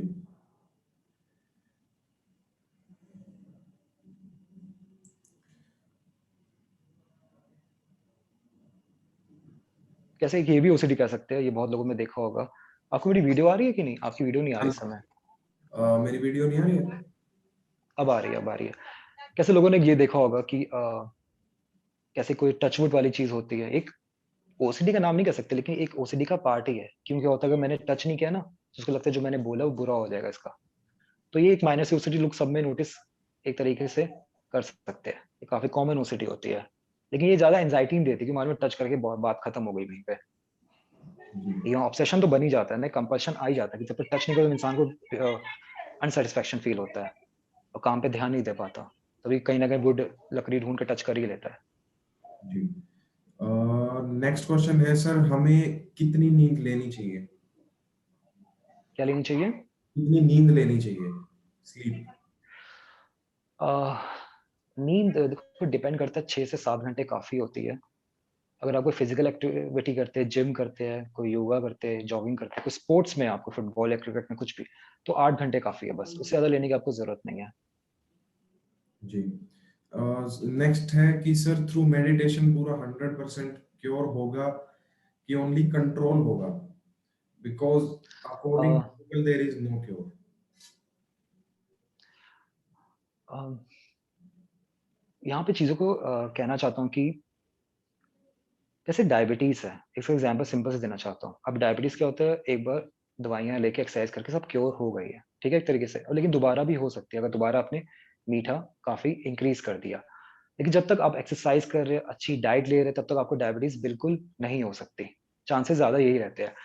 अब मेरे कहने का मतलब है कि जब आप ओसीडी से बिल्कुल 6 महीने में ठीक हो जाते हैं, तो फिर भी मेडिटेशन को कंटिन्यू रखें, हफ्ते में कम से 2 बार जरूर करें। इससे क्या होगा कि आपको फिर कभी ओसीडी नहीं होगी, क्योंकि हफ्ते में पहली बार उसकी मेडिटेशन करके उस चीज को आने से पहले ही आप रोक दोगे। अब जैसे मैं हूं तो मैं कह सकता हूँ 100% मैं बिल्कुल इससे ठीक हो चुका हूँ, काफी लोग ठीक कर चुका हूँ इससे, वो भी 100%। काफी जी। टेस्टिमोनियल जो है, आप उसमें जाके देख भी सकते हैं। जी। आप ब्रह्म लाइफ के जो इंस्टाग्राम का अकाउंट है वहाँ पर आप जा सकते हैं, या फिर आप यूट्यूब चैनल पर आप जा सकते हैं। वहाँ पर आपको बहुत सारी वीडियोस भी मिल जाएंगी, और आपको अगर डायरेक्ट इनसे बात करनी है विशाल जी से, तो आप इंस्टाग्राम अकाउंट पर इनसे बात कर सकते हैं। वहाँ पर इन्होंने बहुत सारे टेस्टिमोनियल्स भी डाले हैं। तो मेरा नेक्स्ट क्वेश्चन है कि किसी ने पूछा है कि बैठकर मेडिटेशन, ये वाली जो स्टैंडिंग वाली मेडिटेशन है, तो मुझे नहीं लगता जिस मेडिटेशन का नाम ही स्टैंडिंग है तो उसे बैठकर करना चाहिए। नहीं, बैठ के नहीं कर सकते ये वाली मेडिटेशन, स्टैंडिंग में करना ज़रूरी है। जी। और नेक्स्ट क्वेश्चन है, मुझे स्पर्म बहुत गंदी लगती है। अगर मुझे नाइट फॉल हो गया तो मुझे कपड़े के साथ बेड बेड भी धोना पड़ता है, और नेक्स्ट मॉर्निंग मैं जब तक नहाता नहीं हूं तब तक लगता है कि मैं दूसरा अ, सामान को टच करूं तो वो भी गंदा हो जाएंगे। स्पर्म के लगे कपड़े 2-3 बार साबुन से धोता हूँ। मैस्टरबेशन के बाद भी नहाना पड़ता है, इसलिए मैस्टरबेशन भी नहीं करता डर से। मुझे डर भी लगता है कि मैं शादी करूं तो मुझे डेली बेड के कपड़े धोने पड़ेंगे। यहाँ पे सिंपल सा ये है, इनको कंटामिनेशन ओसीडी है और इतना तो थोड़ा बहुत सबको ही होता है, मतलब हाइजीन और अनहाइजीनिक का। लेकिन ओसीडी है तो यहाँ पे कंटामिनेशन ओसीडी आपको ठीक करनी पड़ेगी, तो सारी प्रॉब्लम उसी में चली जाएगी आपकी। होता क्या है, सिंपल सी भाषा में, आपको गंदगी से बहुत चिढ़ मचती है, इरिटेट होने लगते हो। तो ये चीज डर आपका खत्म हो जाएगा, फिर आपको इतनी प्रॉब्लम नहीं आएगी। जी। नेक्स्ट क्वेश्चन है, how to cure depression associated with OCD. Simple सी बात है, जब डिप्रेशन को क्योर नहीं करना, आपने जड़ को क्योर करना है। डिप्रेशन हो क्यों रहा है, ओसीडी से हो रहा है। ओसीडी ठीक हो जाएगी, डिप्रेशन अपने आप ही गायब हो जाएगा यहाँ पे। जी। डिप्रेशन तो एक बाय प्रोडक्ट है। आपको ब्रेकअप होता है तब भी डिप्रेशन होता है, जॉब चली जाए तब भी डिप्रेशन होता है, बिजनेस में लॉस हो तब भी डिप्रेशन होता है। डिप्रेशन तो दुख है, एक आखिरी का रिजल्ट है। अब हो किस लिए रहा है वो ठीक करना है आपने। जी। तो ओसीडी ठीक हो जाएगी, डिप्रेशन अपने आप ठीक हो जाएगा। जी। नेक्स्ट क्वेश्चन है, हिप्नोसिस या सेल्फ हिप्नोसिस हेल्प करता है ओसीडी में इसको क्योर करने में या नहीं।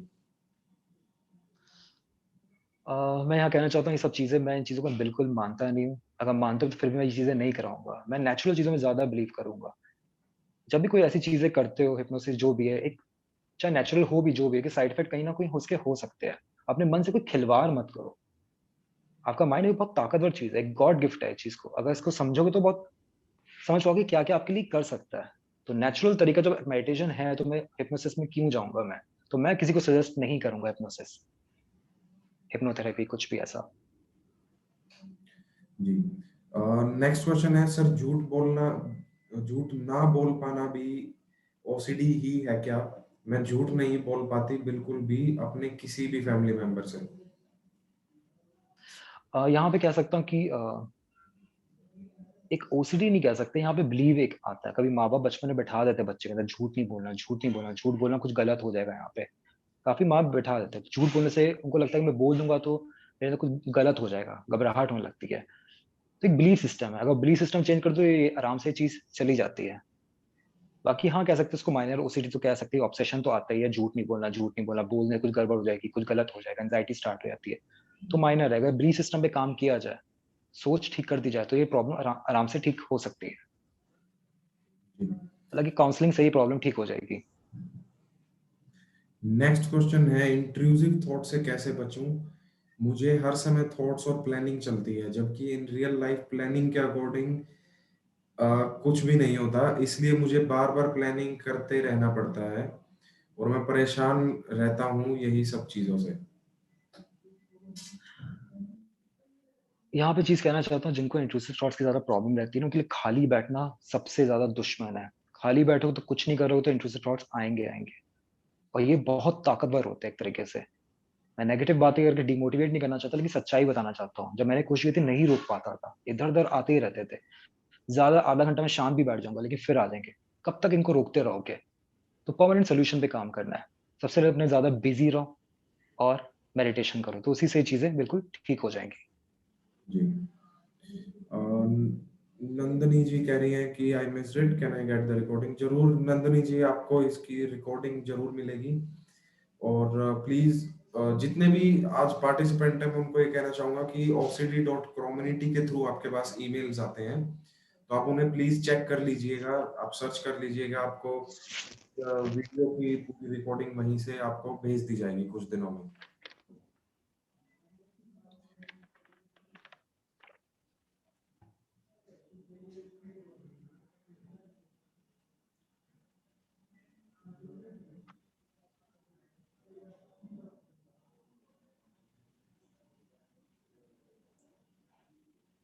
नेक्स्ट है, I try to remove these thoughts, always go for hangout, but that's not helping me at all. Now I'm alcoholic.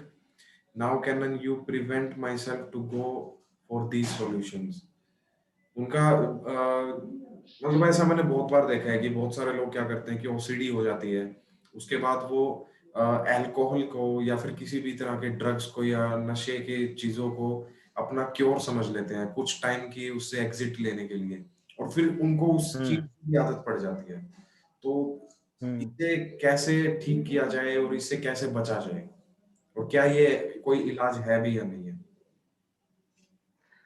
यहाँ पे बताना चाहता हूँ अल्कोहल, स्मोकिंग ये सारी एक तरीके से ओसीडी के फ्रेंड्स हैं एक तरीके से।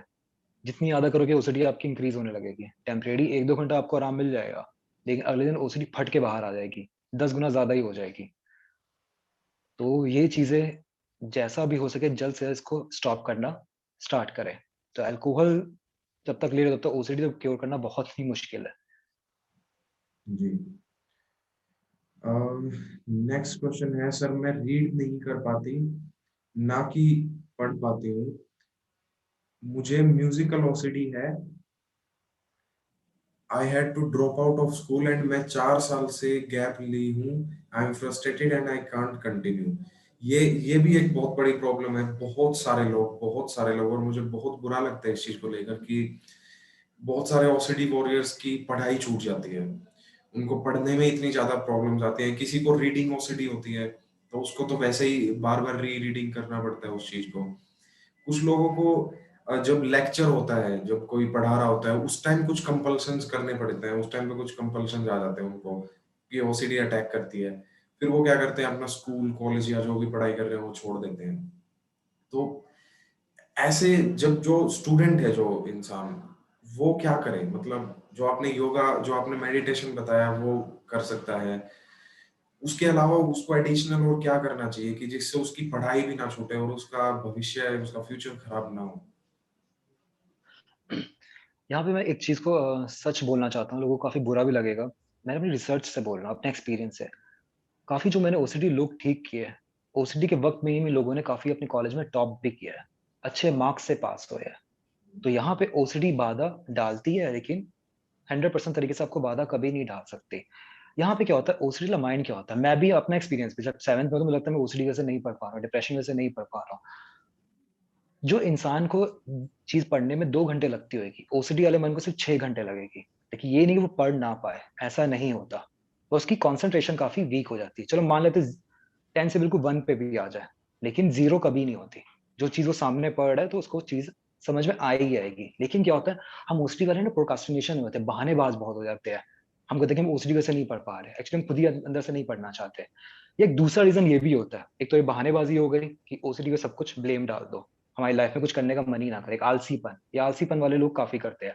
मैंने भी काफ़ी किया है, मैं खुद भी ऐसा ही था, लेकिन आज की डेट में कह सकता हूँ कि नहीं, ओसीडी पढ़ाई में सिर्फ 50% ज़्यादा इफ़ेक्ट नहीं कर सकती।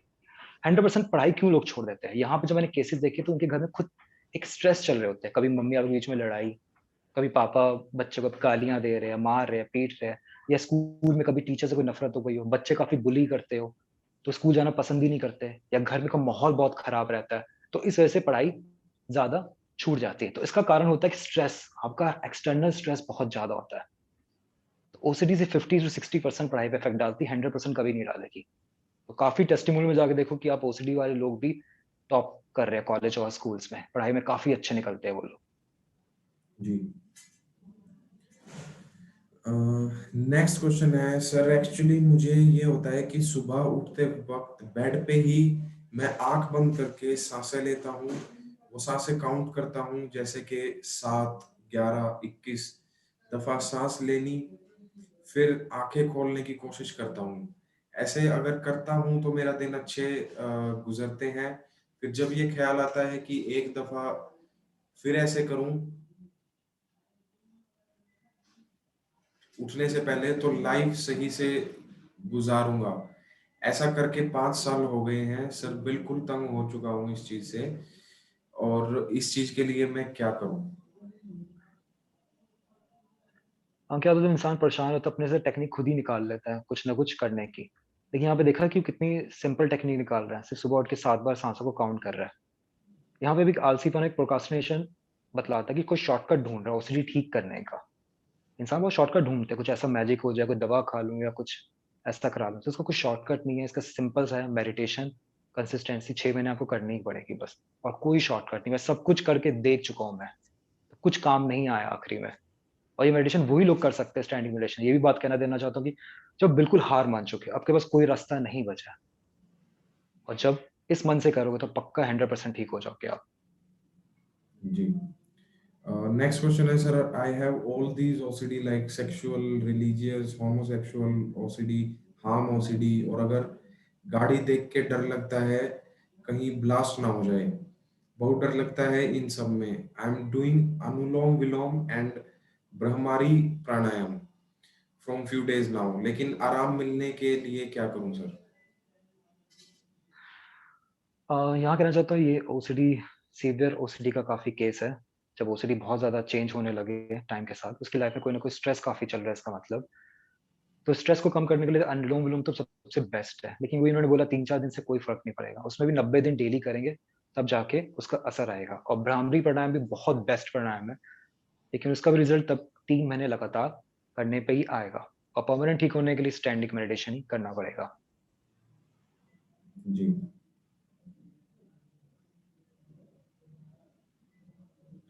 एक क्वेश्चन है, my doctor said to me the OCD is not always bad for you if you give proper direction to your thoughts, so OCD will be your first friend, so always be focus on your breath and live in present, that's right as per your opinion? यहाँ पे कहना चाहता हूँ कि live in present कहना बड़ा आसान होता है, लेकिन ओसीडी वाले तो बहुत ही मुश्किल है। प्रेज़ेंट में नहीं रह सकता उस समय, क्योंकि मन उसके हमेशा खिलाफ काम करेगा। उनकी एक बात से मैं सैटिस्फ़ाई करता हूँ कि ओसीडी को फ्रेंड की तरह मानो, चलो ये चीज़ है। लेकिन मैं आज कहना चाहता हूँ ओसीडी डिप्रेशन मुझे लाइफ़ में हुआ, तो बहुत बड़ा मैं लकी हूँ कि मुझे ओसीडी डिप्रेशन हुआ। कहने बहुत अजीब-सा लगेगा। अगर मैं ओसीडी मेडिटेशन मुझे ना होता ओसीडी डिप्रेशन मुझे ना होता, तो मेडिटेशन से कभी जुड़ नहीं पाता मैं। और मेडिटेशन के मैं इस इफ़ेक्ट को कभी महसूस नहीं कर पाता। आज मैं ओसीडी ठीक होने के बाद मैं थैंक्स बोलूँगा कि अपनी ओसीडी को मुझे ओसीडी हुआ। अगर नहीं होता तो मैं लाइफ़ को वैसे ही जी रहा होता बाकी लोगों की तरह। लेकिन लाइफ़ को एक अलग नज़रिए से देख पा रहा हूँ मैं। तो मैं उसके लिए शुक्रगुज़ार हूँ कि मैं इसके बहाने अपनी मेडिटेशन और भगवान को अच्छे से समझ पाया। क्योंकि ज़्यादा जब दुखी होता है ना इंसान, उसकी अवेयरनेस काफ़ी इंक्रीज़ हो जाती है अपनी तरफ। अपने सही गलत सुख-दुःख को अच्छे से समझ पाता है। अपनी स्ट्रेंथ को इंक्रीज़ कर पाता है। तो जब भी जो भी ओसीडी है, तो एक तरीके से ब्लेसिंग भी मानो कि आपको हुई है। अगर इसको आप ठीक कर लेते हो, तो आपकी लाइफ़ बहुत आगे जाएगी। क्योंकि इससे क्या होता है कि इंसान ने इतना ज़्यादा अपनी लाइफ़ में दुःख देख लिया है, तो उसके सारे दुःख का डर खत्म हो जाता है। वो ये सोचता है कि इससे ज़्यादा दुखी इंसान में क्या होऊँगा मैं? इससे ज़्यादा क्या दुःख मुझे होगा? जी। जब निकलता है तो काफ़ी करेजियस और काफ़ी निडर अपनी लाइफ़ में रहता है और काफ़ी सक्सेस पाता है अपनी लाइफ़ में वो आगे फिर। जी। तो ओसीडी के बाद लाइफ़ बहुत मज़ेदार हो जाती है, अगर आपकी एक बार ठीक हो जाए। बहुत ज़्यादा मज़ा आता है आपको लाइफ़ में जीने का। जी। तो नेक्स्ट क्वेश्चन है कि सर, जैसे बॉयज को लेके सेक्सुअल थॉट्स आए या इमेजेस आए, पर आप उनको एंजॉय नहीं कर रहे हो, आपको उनसे एंजाइटी हो रही हो, तो वो सेक्सुअल ओसीडी ही है या बाइसेक्सुअल है पर्सन? देखो सिंपल सी बात है, अगर एन्जॉय नहीं कर रहे तो ये ओसीडी है। तो यहाँ पे है कि पहले से ओसीडी इंक्रीज़ होती है ना होमोसेक्सुअल, पोर्न फ़िल्म देखना बिल्कुल बंद कर दो। इससे सबसे ज़्यादा होमोसेक्सुअल ओसीडी इंक्रीज़ होती है। दूसरा है कि मास्टरबेशन एडिक्शन जो है, जो भी करते हो 6 महीने के लिए प्लीज़ बंद कर दो। अगर मेडिटेशन आप नहीं भी करते, सिर्फ़ 6 महीने के लिए यही बंद कर दो, तो आपकी होमोसेक्सुअल ओसीडी वैसे ही ठीक हो जाएगी। क्योंकि सारे ट्रिगर होते हैं, जब मास्टरबेट करोगे सेक्सुअल थॉट आएँगे, पोर्न देखो सेक्सुअल थॉट आएँगे और जब भी आएँगे तो वो नेगेटिव ही आएँगे, होमो वाले ही आएँगे। तो ये दोनों चीज़ें बंद कर दो, होमोसेक्सुअल वैसे ही आपकी बिल्कुल खत्म हो जाएगी इससे। जी। नेक्स्ट क्वेश्चन है कि 8 मंथ्स मेडिटेशन के बाद भी एक एक आधी बार ओसीडी की एंजाइटी हो सकती है क्या? इसमें कह सकता हूँ कि ओसीडी एक आधी बार 3-4 महीने तक शायद हो सकती है। क्योंकि क्या होता है कि ओसीडी नहीं होगी, ये मैं बताना चाहता हूँ, बहुत डिफरेंस होता है। कि वो एक मेमोरी रहती है, एक यादें रहती है। अब कोई ना कोई यादें रिपीट होके आती ही आती हैं। अब सोचो मुझे ओसीडी थी, थोड़ी एंग्जायटी होगी लेकिन मुश्किल से 5-6 सेकंड के बाद बिल्कुल बंद भी हो जाएगी, खत्म भी हो जाएगी। वो सिर्फ एक याद रहेगी, एक मेमोरी की तरह आएगा। जी। तो यस, थोड़ा बहुत 1-2 बार होगा लेकिन मेडिटेशन करो तो फिर आपको इतना ज़्यादा कोई इम्पैक्ट नहीं होगा। और 3-4 महीने बिल्कुल वो भी आना बिल्कुल बंद हो जाएगा। 8 महीने बाद 3-4 महीने तक आ सकते हैं अप्स एंड डाउन थोड़े से। जी। वो भी महीने में 1 या 2 बार बस, 10-15 सेकंड के लिए। जी। तो एक एक कि मेरा भी एक थोड़ा पर्सनल क्वेश्चन है कि आपकी जैसे अभी ओसीडी ठीक हो चुकी है, आप क्योर हो चुके हो, दूसरे लोगों को भी ठीक कर रहे हो। आज आपको जब आप पिछली अपनी लाइफ देखते हो, तो आप कैसा फील करते हो? आपको ओसीडी ठीक होने के बाद की जो दुनिया है, वो कैसी लगती है?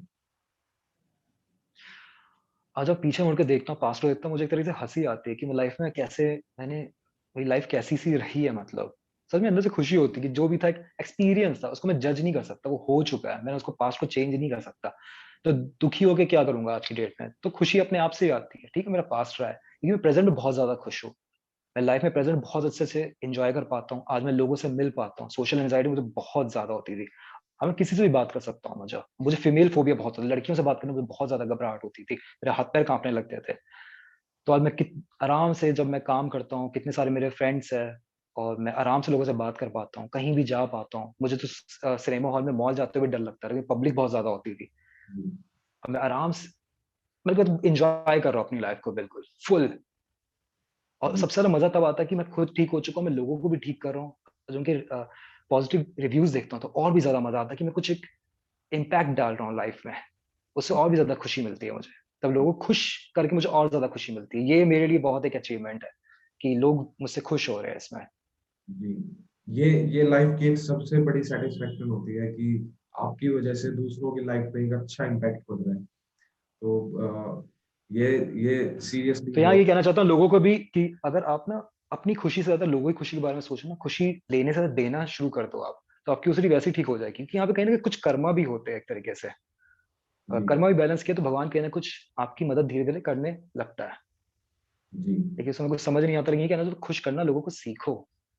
खुश जी। करने में ज़्यादा मज़ा आता है खुश होने से। जी। कोई अगर इंसान आपकी वजह से खुश हो लाइफ में। जी, बिल्कुल। तो नेक्स्ट क्वेश्चन पूछ रहे हैं कि I am taking SSRI. If I will continue standing meditation, can I stop meditation medicine and I do not have to take medicine in the future? यहाँ पे कहना चाहता हूँ स्टैंडिंग मेडिटेशन स्टार्ट करते हैं तो मेडिसिन बिल्कुल भी नहीं छोड़नी 3 महीने तक। क्योंकि जब भी मेडिसिन आप छोड़ देते हो तो आपको पैनिक अटैक आ जाएगा। क्योंकि मेडिसिन है क्या? मेडिसिन कोई बुरी चीज़ नहीं है। उस समय जो कोई इंसान दुखी होता है ना, डॉक्टर अपने से अच्छा सजेस्ट करता है कि वो बंदा किसी से ठीक हो जाए। लेकिन होता तो डॉक्टर ही मानते हो एक तरीके का ड्रग होता है, और ड्रग क्या होता है कि एडिक्शन बन जाती है ब्रेन को, डेली उसकी डोसेज लेने की हो जाती है। एक दिन से अगर उसको देना बंद कर दो तो एंग्जायटी अटैक, पैनिक अटैक, दिल की धड़कनें तेज हो सकती है, रात की आपको नींद ना आए। तो दवाइयाँ जो है धीरे-धीरे छोड़ना है। 15 दिन बाद हफ्ते में 4 बार ले लो, अगले महीने अल्टरनेट डेज़ में कर दो, और फिर हफ्ते में 3 बार, 2 बार लेना शुरू कर दो। 3 महीने बाद धीरे-धीरे इसकी डोसेज कम करनी है, एकदम से बिल्कुल भी नहीं छोड़नी। और जब आप ठीक हो जाओगे तो फिर आपको दोबारा दवाई लेने की कोई ज़रूरत नहीं पड़ेगी। नेक्स्ट क्वेश्चन पूछा है कि इन्हें टच करने में बड़ी प्रॉब्लम होती है, जो कंटेमिनेशन प्रॉब्लम आमतौर पर जो लोगों ओसीडी में होती है कि किसी चीज को टच करने में, और इस वजह से ये बाहर नहीं जा पाती है। तो इनके लिए एक तो जो स्टैंडिंग जो मेडिटेशन आपने बताई है वो है, और इसके अलावा आप अपने एक्सपीरियंस से कुछ बताना चाहें, जो आपके पास कोई हैक हो जिस जो आप यूज करते थे जब आपको कंटेमिनेशन हो सकती थी? अ, जो मैंने यूज़ किया था वो काफ़ी लोग नहीं यूज़ कर पाते, क्योंकि इसके लिए काफ़ी विल पावर चाहिए होती है। जब मैं हाथ धोता था तो मेरा मन करता था कि दोबारा मैं हाथ धोऊँ। तो मैंने सोच लिया यार, मैंने अब हाथ धोना ही नहीं है। अब चाहे कुछ भी हो जाए, मैं मर क्यों ना जाऊँ, एग्ज़ाम में फेल क्यों ना हो जाऊँ, रास्ते में चलते मेरा एक्सीडेंट ही क्यों ना हो जाए। मैंने अपने को बिल्कुल माइंडसेट को प्रिपेयर कर लिया था। मैं बड़ी से बड़ी मुसीबत झेलने के लिए अब तैयार हूँ। जब कुछ भी हो जाए। तो फिर मैंने यहाँ से अपना ब्रेक पैटर्न करना शुरू कर दिया। तो ये चीज़ मेरे तो काम की थी, लेकिन काफ़ी लोगों में काम नहीं कर पाती, क्योंकि बहुत ज़्यादा आपको एक स्ट्रॉन्ग होना पड़ता है इस माइंड से, कि करना ही नहीं है। काफ़ी लोग कोशिश करते हैं, लेकिन 2-3 दिन काम चलता है, लेकिन 5वें दिन फिर शुरू कर देते हैं कंपल्शन करना। एक लास्ट क्वेश्चन इन्होंने पूछा है कि मेरे दिमाग में ये बैठ गया है कि स्पेसिफिक डेज पे जो वीक में स्पेसिफिक डेज होते हैं उसमें अगर किसी काम की शुरुआत करूंगा और फिर कोशिश करूंगा कि सही से हर चीज करूं। यहाँ पे कहता हूँ कि काफ़ी गलत बिलीव होते हैं, कुछ लोग लगता है एस्ट्रोलॉजी में काफ़ी विश्वास करते होंगे। ये सब चीज़ों में ऐसा कुछ होता नहीं, पहली बात तो रियलिटी में उनका खुद का बिलीफ है, जो बिल्कुल गलत है। हर दिन भगवान का दिन होता है, हर दिन सबसे अच्छा दिन होता है कर्म करने के लिए। तो ये सब बिलीव बिल्कुल बेकार से बिलीव है। इसमें फँसे रह जाओ कि और इसको ठीक करना बहुत ज़रूरी है। जी। अ, चाहे आप ट्यूसडे करो, चाहे वेडनेसडे को करो, रिज़ल्ट उतना ही आएगा जितना आप एक्शन करोगे। तो दिन इसमें कोई डिपेंड नहीं करता। मैं तो नहीं मानता बिल्कुल भी। जी। हाँ, ये एक आम तौर पर हम इसे प्रोक्रास्टिनेशन कह सकते हैं कि कुछ लोग ये सोचते हैं कि मंडे से स्टार्ट करूँगा, 1 डेट से स्टार्ट करूँगा, 10 से स्टार्ट करूँगा। ये आम तौर पर भी सभी लोगों को बचपन में हम भी स्कूल के जब होमवर्क होते थे, हम भी ऐसे ही करते थे कि चलो मंडे से स्टार्ट करूँगा, मंडे से ट्यूशन जाना स्टार्ट करूँगा या सुबह 4 बजे उठूँगा, आज नहीं उठ पाया तो सोचूँगा कि चलो कल 4 बजे उठूँगा तब स्टार्ट करूँगा। तो ये एक आम प्रोक्रास्टिनेशन की प्रॉब्लम है। ये आपको एक बार जिद पकड़कर वो काम करना ही पड़ेगा, तभी आप उसको स्टार्ट कर पाओगे। एक हम लास्ट क्वेश्चन आज लेंगे, जो आज के सेशन का लास्ट क्वेश्चन होगा।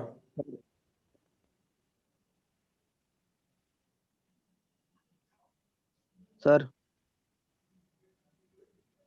जी।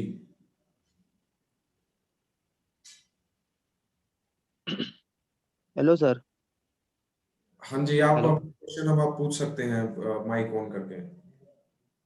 Hello sir. हाय हाँ सर, जी, माय आपका नेम नाम? इज क्या नाम है आपका? हुज़ैफ अख्तर,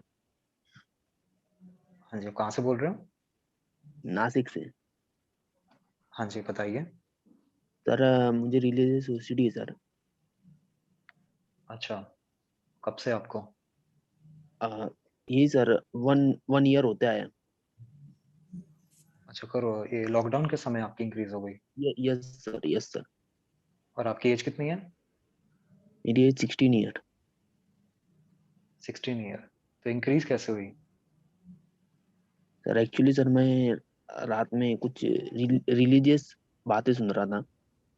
अच्छा। तो सर मैं अचानक से सर मेरे माइंड में बैड थॉट्स आने लगी। हुँ, तो सर जिसकी वजह से मुझे हुई, जिसकी वजह से सर मेरी इंक्रीज हुई सर। एक्चुअली सर मुझे सर पहले प्रे में होने की, मतलब जब भी मैं प्रे करने का, जब बहुत बैड हुँ, थॉट आने की, और हुँ, लॉकडाउन से गॉड्स के बारे में बैड थॉट आने। हुँ। हाँ, तो भगवान को काफ़ी मानते भी हो क्या? Yes sir. अच्छा ठीक है। तो भगवान से डर भी लगता है आपको क्या? यस सर, बहुत ज्यादा। अभी बहुत ज्यादा। क्यों, आपको ऐसा लगता है भगवान आपसे कुछ बुरा करेंगे? सर सर जब से मुझे ये है ना सर, ओसीडी सर, जब से मैं बहुत ज्यादा अनसक्सेसफुल हुआ सर। मैं बहुत कंटिन्यू वर्क करके भी अनसक्सेसफुल हुआ सर। देखो, ओसीडी आपकी जो भी बढ़ रही है, स्ट्रेस की वजह से हो रही है, और एक आपका ट्रिगर भी वहाँ पे आ गया जब आपने रिलीजियस बातें सुनी। तो उसके लिए भगवान से आपको बिल्कुल डरने की ज़रूरत नहीं है बिल्कुल। भगवान आपके साथ कभी बुरा नहीं कर सकते। उनको एक दोस्त की तरह समझो। इस चीज़ को समझ पा रहे हो? हाँ, अगर दुःख में भगवान से डरोगे तो कहाँ भागोगे? भगवान ही तो दुःख में सबसे ज़्यादा साथ देंगे आपका। तो यहाँ पे बिलीव बनाओ, मेरी बात को मेरा विश्वास रखो, भगवान आपके साथ कभी 1% भी गलत नहीं कर सकते। आप उनके बच्चे जैसे हो, उनके दोस्त जैसे हो। और यहाँ पे कहना चाहता हूँ कि इस समय आपको हो रखा है, जैसे डायबिटीज़ में होता है, मीठा बंद करना होता है 6 महीने के लिए, 3 महीने के लिए, तो यहाँ पे भी प्रे करना बिल्कुल बंद कर दो 6 महीने के लिए। Okay sir. जब भी प्रे करना है तो भगवान में सुबह उठ के बस भगवान को याद कर सकते हो। लेकिन कोई एक्चुअली भी स्पिरिचुअल रिलीजियस एक्टिविटी आपने बिल्कुल भी नहीं करनी, क्योंकि ये चीज़ आपको पॉज़िटिव से निकलने नहीं देंगे। तो ये एक्चुअली बिल्कुल बंद सर कर सकते हो तो बंद कर दो आप। एक्चुअली सर मुझे जब से रिलीजियस ओसीडी ये है, और जब से मुझे नाइट फॉल भी बहुत होता है। देखो नाइटफॉल में क्या होता है, उसमें कुछ गलत नहीं होता, ये नेचुरल चीज़ है। ये कोई मेंटल डिसऑर्डर नहीं है एक तरीके से। क्योंकि इस बहुत एज में क्या होता है, हमारा ज़्यादा हार्मोन होता है काफ़ी जिसकी वजह इंक्रीज़ से सर होता है, तो होमोसेक्सुअल आप की भी पॉर्न तो फ़िल्म होता काफ़ी है। देखते हो क्या? तो आप पॉर्न हाँ, फ़िल्म काफ़ी देखते हो क्या? नो सर, अच्छा, ऐसा कुछ भी नहीं देखते आप? No sir. और तो इसकी वजह मास्टरबेशन से एडिक्शन आपकी? मैं मास्टरबेशन पहले थी, अभी बंद है सर। बहुत मतलब 10 महीने से बंद है, 8 एक महीने से। अच्छा, 10 महीने से नो फैप कर रहे हो, तो कोई इम्प्रूवमेंट है आपको इससे? Yes sir, but homosexual thought मुझे बहुत आते हैं कि गे बन गया मैं, नहीं गे ऐसे। अच्छा, ये आता है, फिर उसके लिए आपको स्टैंडिंग मेडिटेशन ही करनी पड़ेगी आपको फिर। कौन सी सर? स्टैंडिंग मेडिटेशन, खड़े होके जो मैंने बताया अभी। अब दोबारा एक बार ओ, वीडियो चेक कर लेना। Okay sir, I will. Yes sir. और स्टैंडिंग मेडिटेशन करें, और जो नाइटफॉल होता है उसके लिए आप फास्टिंग करना स्टार्ट करो हफ्ते में 2 बार। इससे मीन क्या होता सर? है, नाइटफॉल तब होता है, फास्टिंग मतलब कि व्रत रखना हफ्ते में 2 बार। सिर्फ फल खाने और दूध पीना और कुछ नहीं लेना। Okay sir. जब नाइटफॉल होता है, एक तरीके से तामसिक दोष होता है हमारी बॉडी का। जब तामसिक दोष बढ़ जाते हैं, ओके सर। तो आप हफ्ते में 2 बार व्रत रखना है आपने, और स्टैंडिंग मेडिटेशन करनी है होमोसेक्सुअल के लिए। और भगवान के बिलीफ को थोड़ा चेंज करो, सही चेंज लाओ, कि भगवान कभी किसी को बुरा नहीं करते। Okay sir, thank you sir. जी hello welcome. Hello hello. Can you hear me sir? हाँ जी। यस सर, मेरा नाम पंकज मल्होत्रा है। फ्रॉम लास्ट 15 इयर्स में सफर कर रहा हूँ इस चीज से। मेरा सिर्फ एक सिंपल क्वेश्चन है कि इज इट जेनेटिक? अ, नहीं सर, ये जेनेटिक एक तरीके एक्चुअली से मैं नहीं कह सकता। Okay, actually my age is 30 now, 30। सो अभी मैं हम्म। सोच रहा हूँ कि मैरिज की तरफ जाऊँ, बट वो केस में ऐसा है कि मतलब अगर न्यू बेबी होता है तो उसको ट्रांसफॉर्म होता है मेरे तरह ऐसा? नहीं सर, ऐसा कुछ नहीं है, जेनेटिक नहीं है ये तरीके से। ओके। मैं नहीं मानता, अपना एक्सपीरियंस से बोलूंगा, ऐसा कोई जेनेटिक नहीं है। फिर तो नहीं सारी एक्चुअली जिंदगी मैंने सब ओसीडी में सब चले आएंगे। ओके मैंने इसके पहले मेडिकेशन लिया था सर से, तो सर मतलब डॉक्टर से, तो डॉक्टर ने बोला था हम्म। कि इसको आपको नियर अबाउट 6 या 1 ईयर तक आपको कुछ टैबलेट्स लेने पड़ेंगे। After that some hmm. Chemicals are remove from your mind and then you can proceed for the marriage. तो हम्म। दैट्स व्हाई मैंने बोला कि आपसे एक बार क्वेश्चन पूछ लूँ। आ, ठीक है, अगर जो भी ओसीडी तो वही मैं सजेस्ट करूंगा, आप नेचुरल प्रोसेस में करो तो ज्यादा अच्छा है, वरना आप जैसा आपको सूट करे। आपके पास दोनों ऑप्शन है, मेडिसिन और meditation. Okay okay okay, actually जो अल्कोहल वाला प्रॉब्लम पूछा था वो मैं नहीं पूछा था। वो भी एक थोड़ा तो आप मतलब अल्कोहल काफी सीवियर लेते लेवल हो पे। क्या? हाँ एक्चुअली मेरा मतलब मेरा दिन, मैं एक सॉफ्टवेयर इंजीनियर हूँ, तो मेरा दिन भर काम हम्म। होने के बाद शाम में जब बहुत ज्यादा इरिटेट हो जाता हूँ वर्क से, तो मैं मूव ऑन हो जाता हम्म। हूँ सबसे, मतलब अकेले जाके बैठ जाता हूँ कहीं। तो उसके वजह से मेरा ऐसा हो रहा है कि ओसीडी तो बढ़ ही रहा, बट साथ ही साथ मेरे कहीं ना कहीं माइंडसेट गलत दिशा में जा रहा तो सर आपको फिर मेडिसिन, सॉरी अल्कोहल को फिर कंट्रोल थोड़ा करना पड़ेगा इसमें आपको, या आपको इंक्रीज कर रहा है ओसीडी और डिप्रेशन। है। यस यस यस, एक्चुअली इसमें मैंने आज तो आप बहुत रात ज्यादा को सर्च पियोगे तो आपको मजा आ जाएगा, लेकिन सुबह उठ के फिर राइट राइट। इंक्रीज हो जाएगा। और दूसरे दिन मतलब आपने जैसे एक सेंटेंस बोला था, ब्लास्ट ऑफ थॉट्स, वो सच में होता है मुझे हम्म। Eight morning. आज जितने थॉट आ रहे, कल से 10 गुना आएंगे। Exactly exactly. और अल्कोहल का असर बॉडी में 2 से 3 दिन रहता है। यस यस यस, एक्चुअली मैं तो तीन इससे दिन दूर आपके जाने की प्रिपेयर कोशिश कर कर रहा हूँ लेगा, बट खराब जाने ही वाले आपके। Yes exactly. तो मतलब आपके हिसाब से आपने मुझे जैसे दो सॉल्यूशन बताया। मेडिटेशन तो लास्ट फ्यू इयर्स से मैं कर रहा हम्म। हूँ, बट प्रॉपर लेवल से meditation, and second thing is concentration on your life procedure, right? हाँ, मेडिटेशन करो, और आप अल्कोहल लेते हो तो एक चीज करो, फास्टिंग आप भी स्टार्ट करो हफ्ते हाँ में दो एक्चुअली बार सैड को फास्ट करता हूँ। उसमें क्या करते हो आप? मतलब मैं खाली दूध पीता हूँ, उसके अलावा कुछ नहीं नहीं, दूध नहीं लेना होता। नहीं। ओके दूध एक एक्स्ट्रा चीज होती है, लेकिन फास्टिंग दूध से कभी नहीं की जाती। आप अपना फ्रूट्स ले सकते हो, या मैं ओके कहूँगा आपके लिए वाटर फास्ट या कोकोनट वाटर ज्यादा अच्छा रहेगा अल्कोहल छोड़ने के लिए। इससे ओके बहुत ओके। आपको रिलीफ मिलेगा नहीं अल्कोहल एक्चुअली छोड़ने से। मुझे कंट्रोल है कि अगर मैं ना करूँ अल्कोहल तो मतलब ना मैं कंज्यूम नहीं करूँगा उसको, मतलब उतना मैं कंट्रोल रख सकता हूँ। बट ऐसा है कि मुझे सब प्रोसीजर करने के बाद समझ में आता है कि OCD almost increasing, so that's time मैं वहाँ मूव ऑन हो जाता हूँ।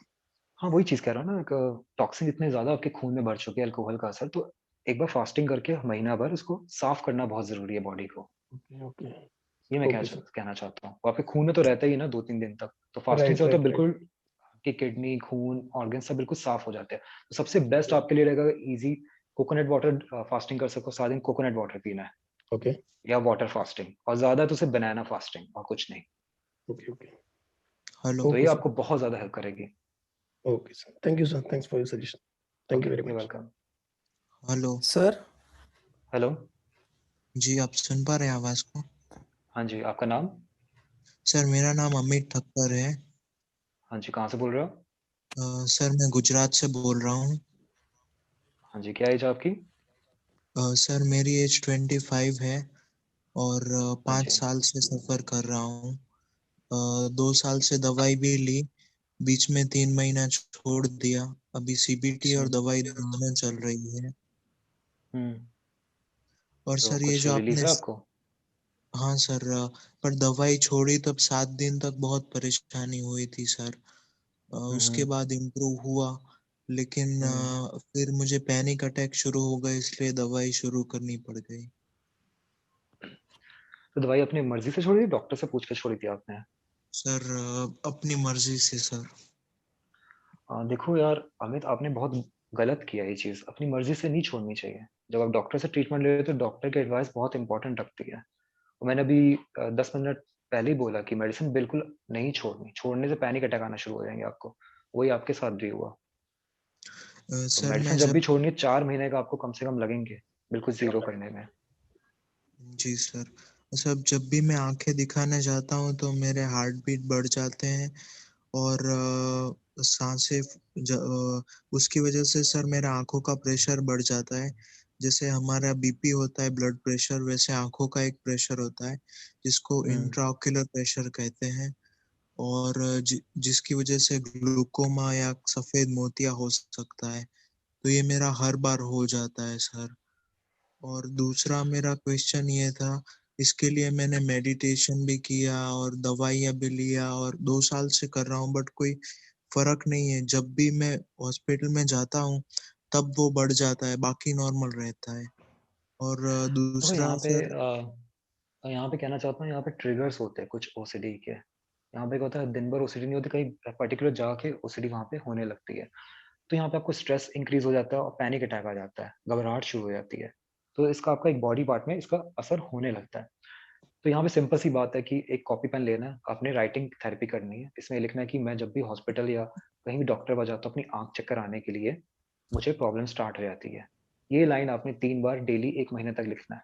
आप इसी से बिल्कुल ठीक हो जाओगे, सिर्फ़ लिखने से ही। जी सर। और सर आपकी जो ये मेडिटेशन है, उसका वीडियो यूट्यूब पर मिल जाएगा फुल इंस्ट्रक्शन के साथ में? हाँ जी, लिख देगा मेडिटेशन फॉर ओसीडी तो आपको मिल जाएगा। जी sir. Thank you sir.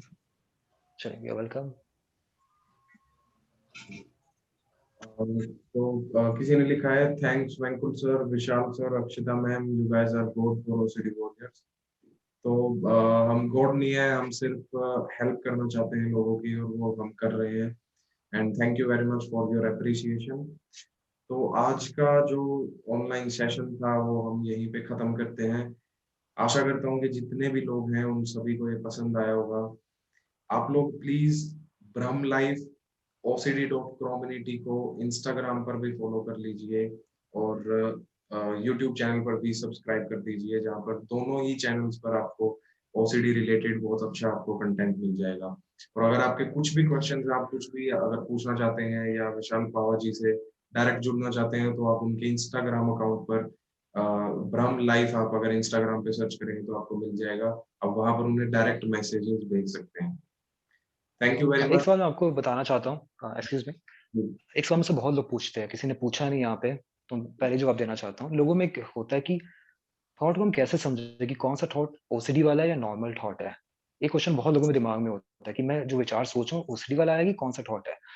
Simple होता है काफ़ी डिफरेंशिएट करना। जिस थॉट के साथ आपको एंग्ज़ायटी स्टार्ट हो जाए, घबराहट स्टार्ट हो जाए, तो वो ओसीडी वाला है क्योंकि ओसीडी बीमारी एंग्ज़ायटी वाली होती है। और जिस थॉट को सोच के आपको सिर्फ़ एंग्ज़ायटी ना हो, नॉर्मल लगे, तो वो ओसीडी वाला थॉट नहीं है। तो यहाँ पे डिफरेंशिएट इन चीज़ों को कर सकते हैं। और आखिरी में यही कहना चाहता हूँ कि जब ओसीडी होती है ना तो इंसान बहुत नेगेटिव होता है। कैसे एसी का काम होता है ठंडी हवा देना, हीटर का काम होता है गर्म हवा देना। तो ओसीडी माइंड का काम होता है सिर्फ़ नेगेटिव सोचना। सबको यही लगता है मैं ठीक नहीं हो सकता। लेकिन यहाँ पे मेरा विश्वास करिए आप बिल्कुल ठीक हो सकते हैं। और जब ओसीडी ठीक हो जाएगी लाइफ़ बहुत ज़्यादा मज़ेदार हो जाती है। आप जो भी करना चाहते हो सब हर चीज़ कर सकते हो। तो पॉजिटिव रहना बहुत ज़रूरी है और मैं इस चीज़ की गारंटी दे रहा हूँ कि आप 21 दिन करोगे तो आपको सच में इसका रिज़ल्ट दिखना शुरू हो जाएगा। जी। So, thank you very much, Mr. Vishal Pawaji, for joining us. Hope we will do certain sessions in future also. And thank you very much सभी ऑडियंस का जो पिछले 1 से 1.5 घंटे तक यहाँ पर बने रहे और सभी क्वेश्चन पूछने के लिए। तो नेक्स्ट सेशन में हम मिलते हैं। तो आप जो भी इस वीडियो को अगर यूट्यूब पे देखें तो प्लीज आप इसे लाइक कर दीजिएगा, कमेंट करके बता दीजिएगा कि किस तरह की आपको ये वीडियो लगी और नेक्स्ट सेशन आप किस चीज पर चाहते हैं।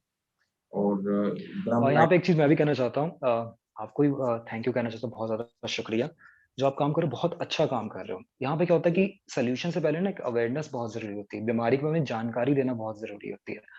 आपके माध्यम से काफ़ी लोग जान पा रहे हैं कि ओसीडी है। अगर मुझे उसमें पता चल जाता कि ओसीडी है, तो मैं जल्दी ठीक कर पाता, लेकिन मुझे बीमारी का नाम भी नहीं पता था। ज़्यादा बात करने से, अवेयरनेस इंक्रीज़ होने से इंसान जागेगा कि बीमारी है नॉर्मल सी, ठीक हो सकती है।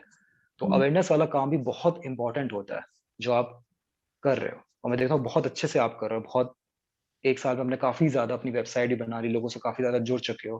कम्युनिटी काफ़ी लोगों को अब जानने भी लगे कि इस नाम की कोई एक चीज़ है जो काफ़ी ओसीडी के बारे में काम कर रही है। तो मैं भी चाहता हूँ कि आपको और भगवान से प्रे करूँगा, आपको एनर्जी मिले और इस चीज़ को ज़्यादा इंक्रीज़ अपने काम को कर सको।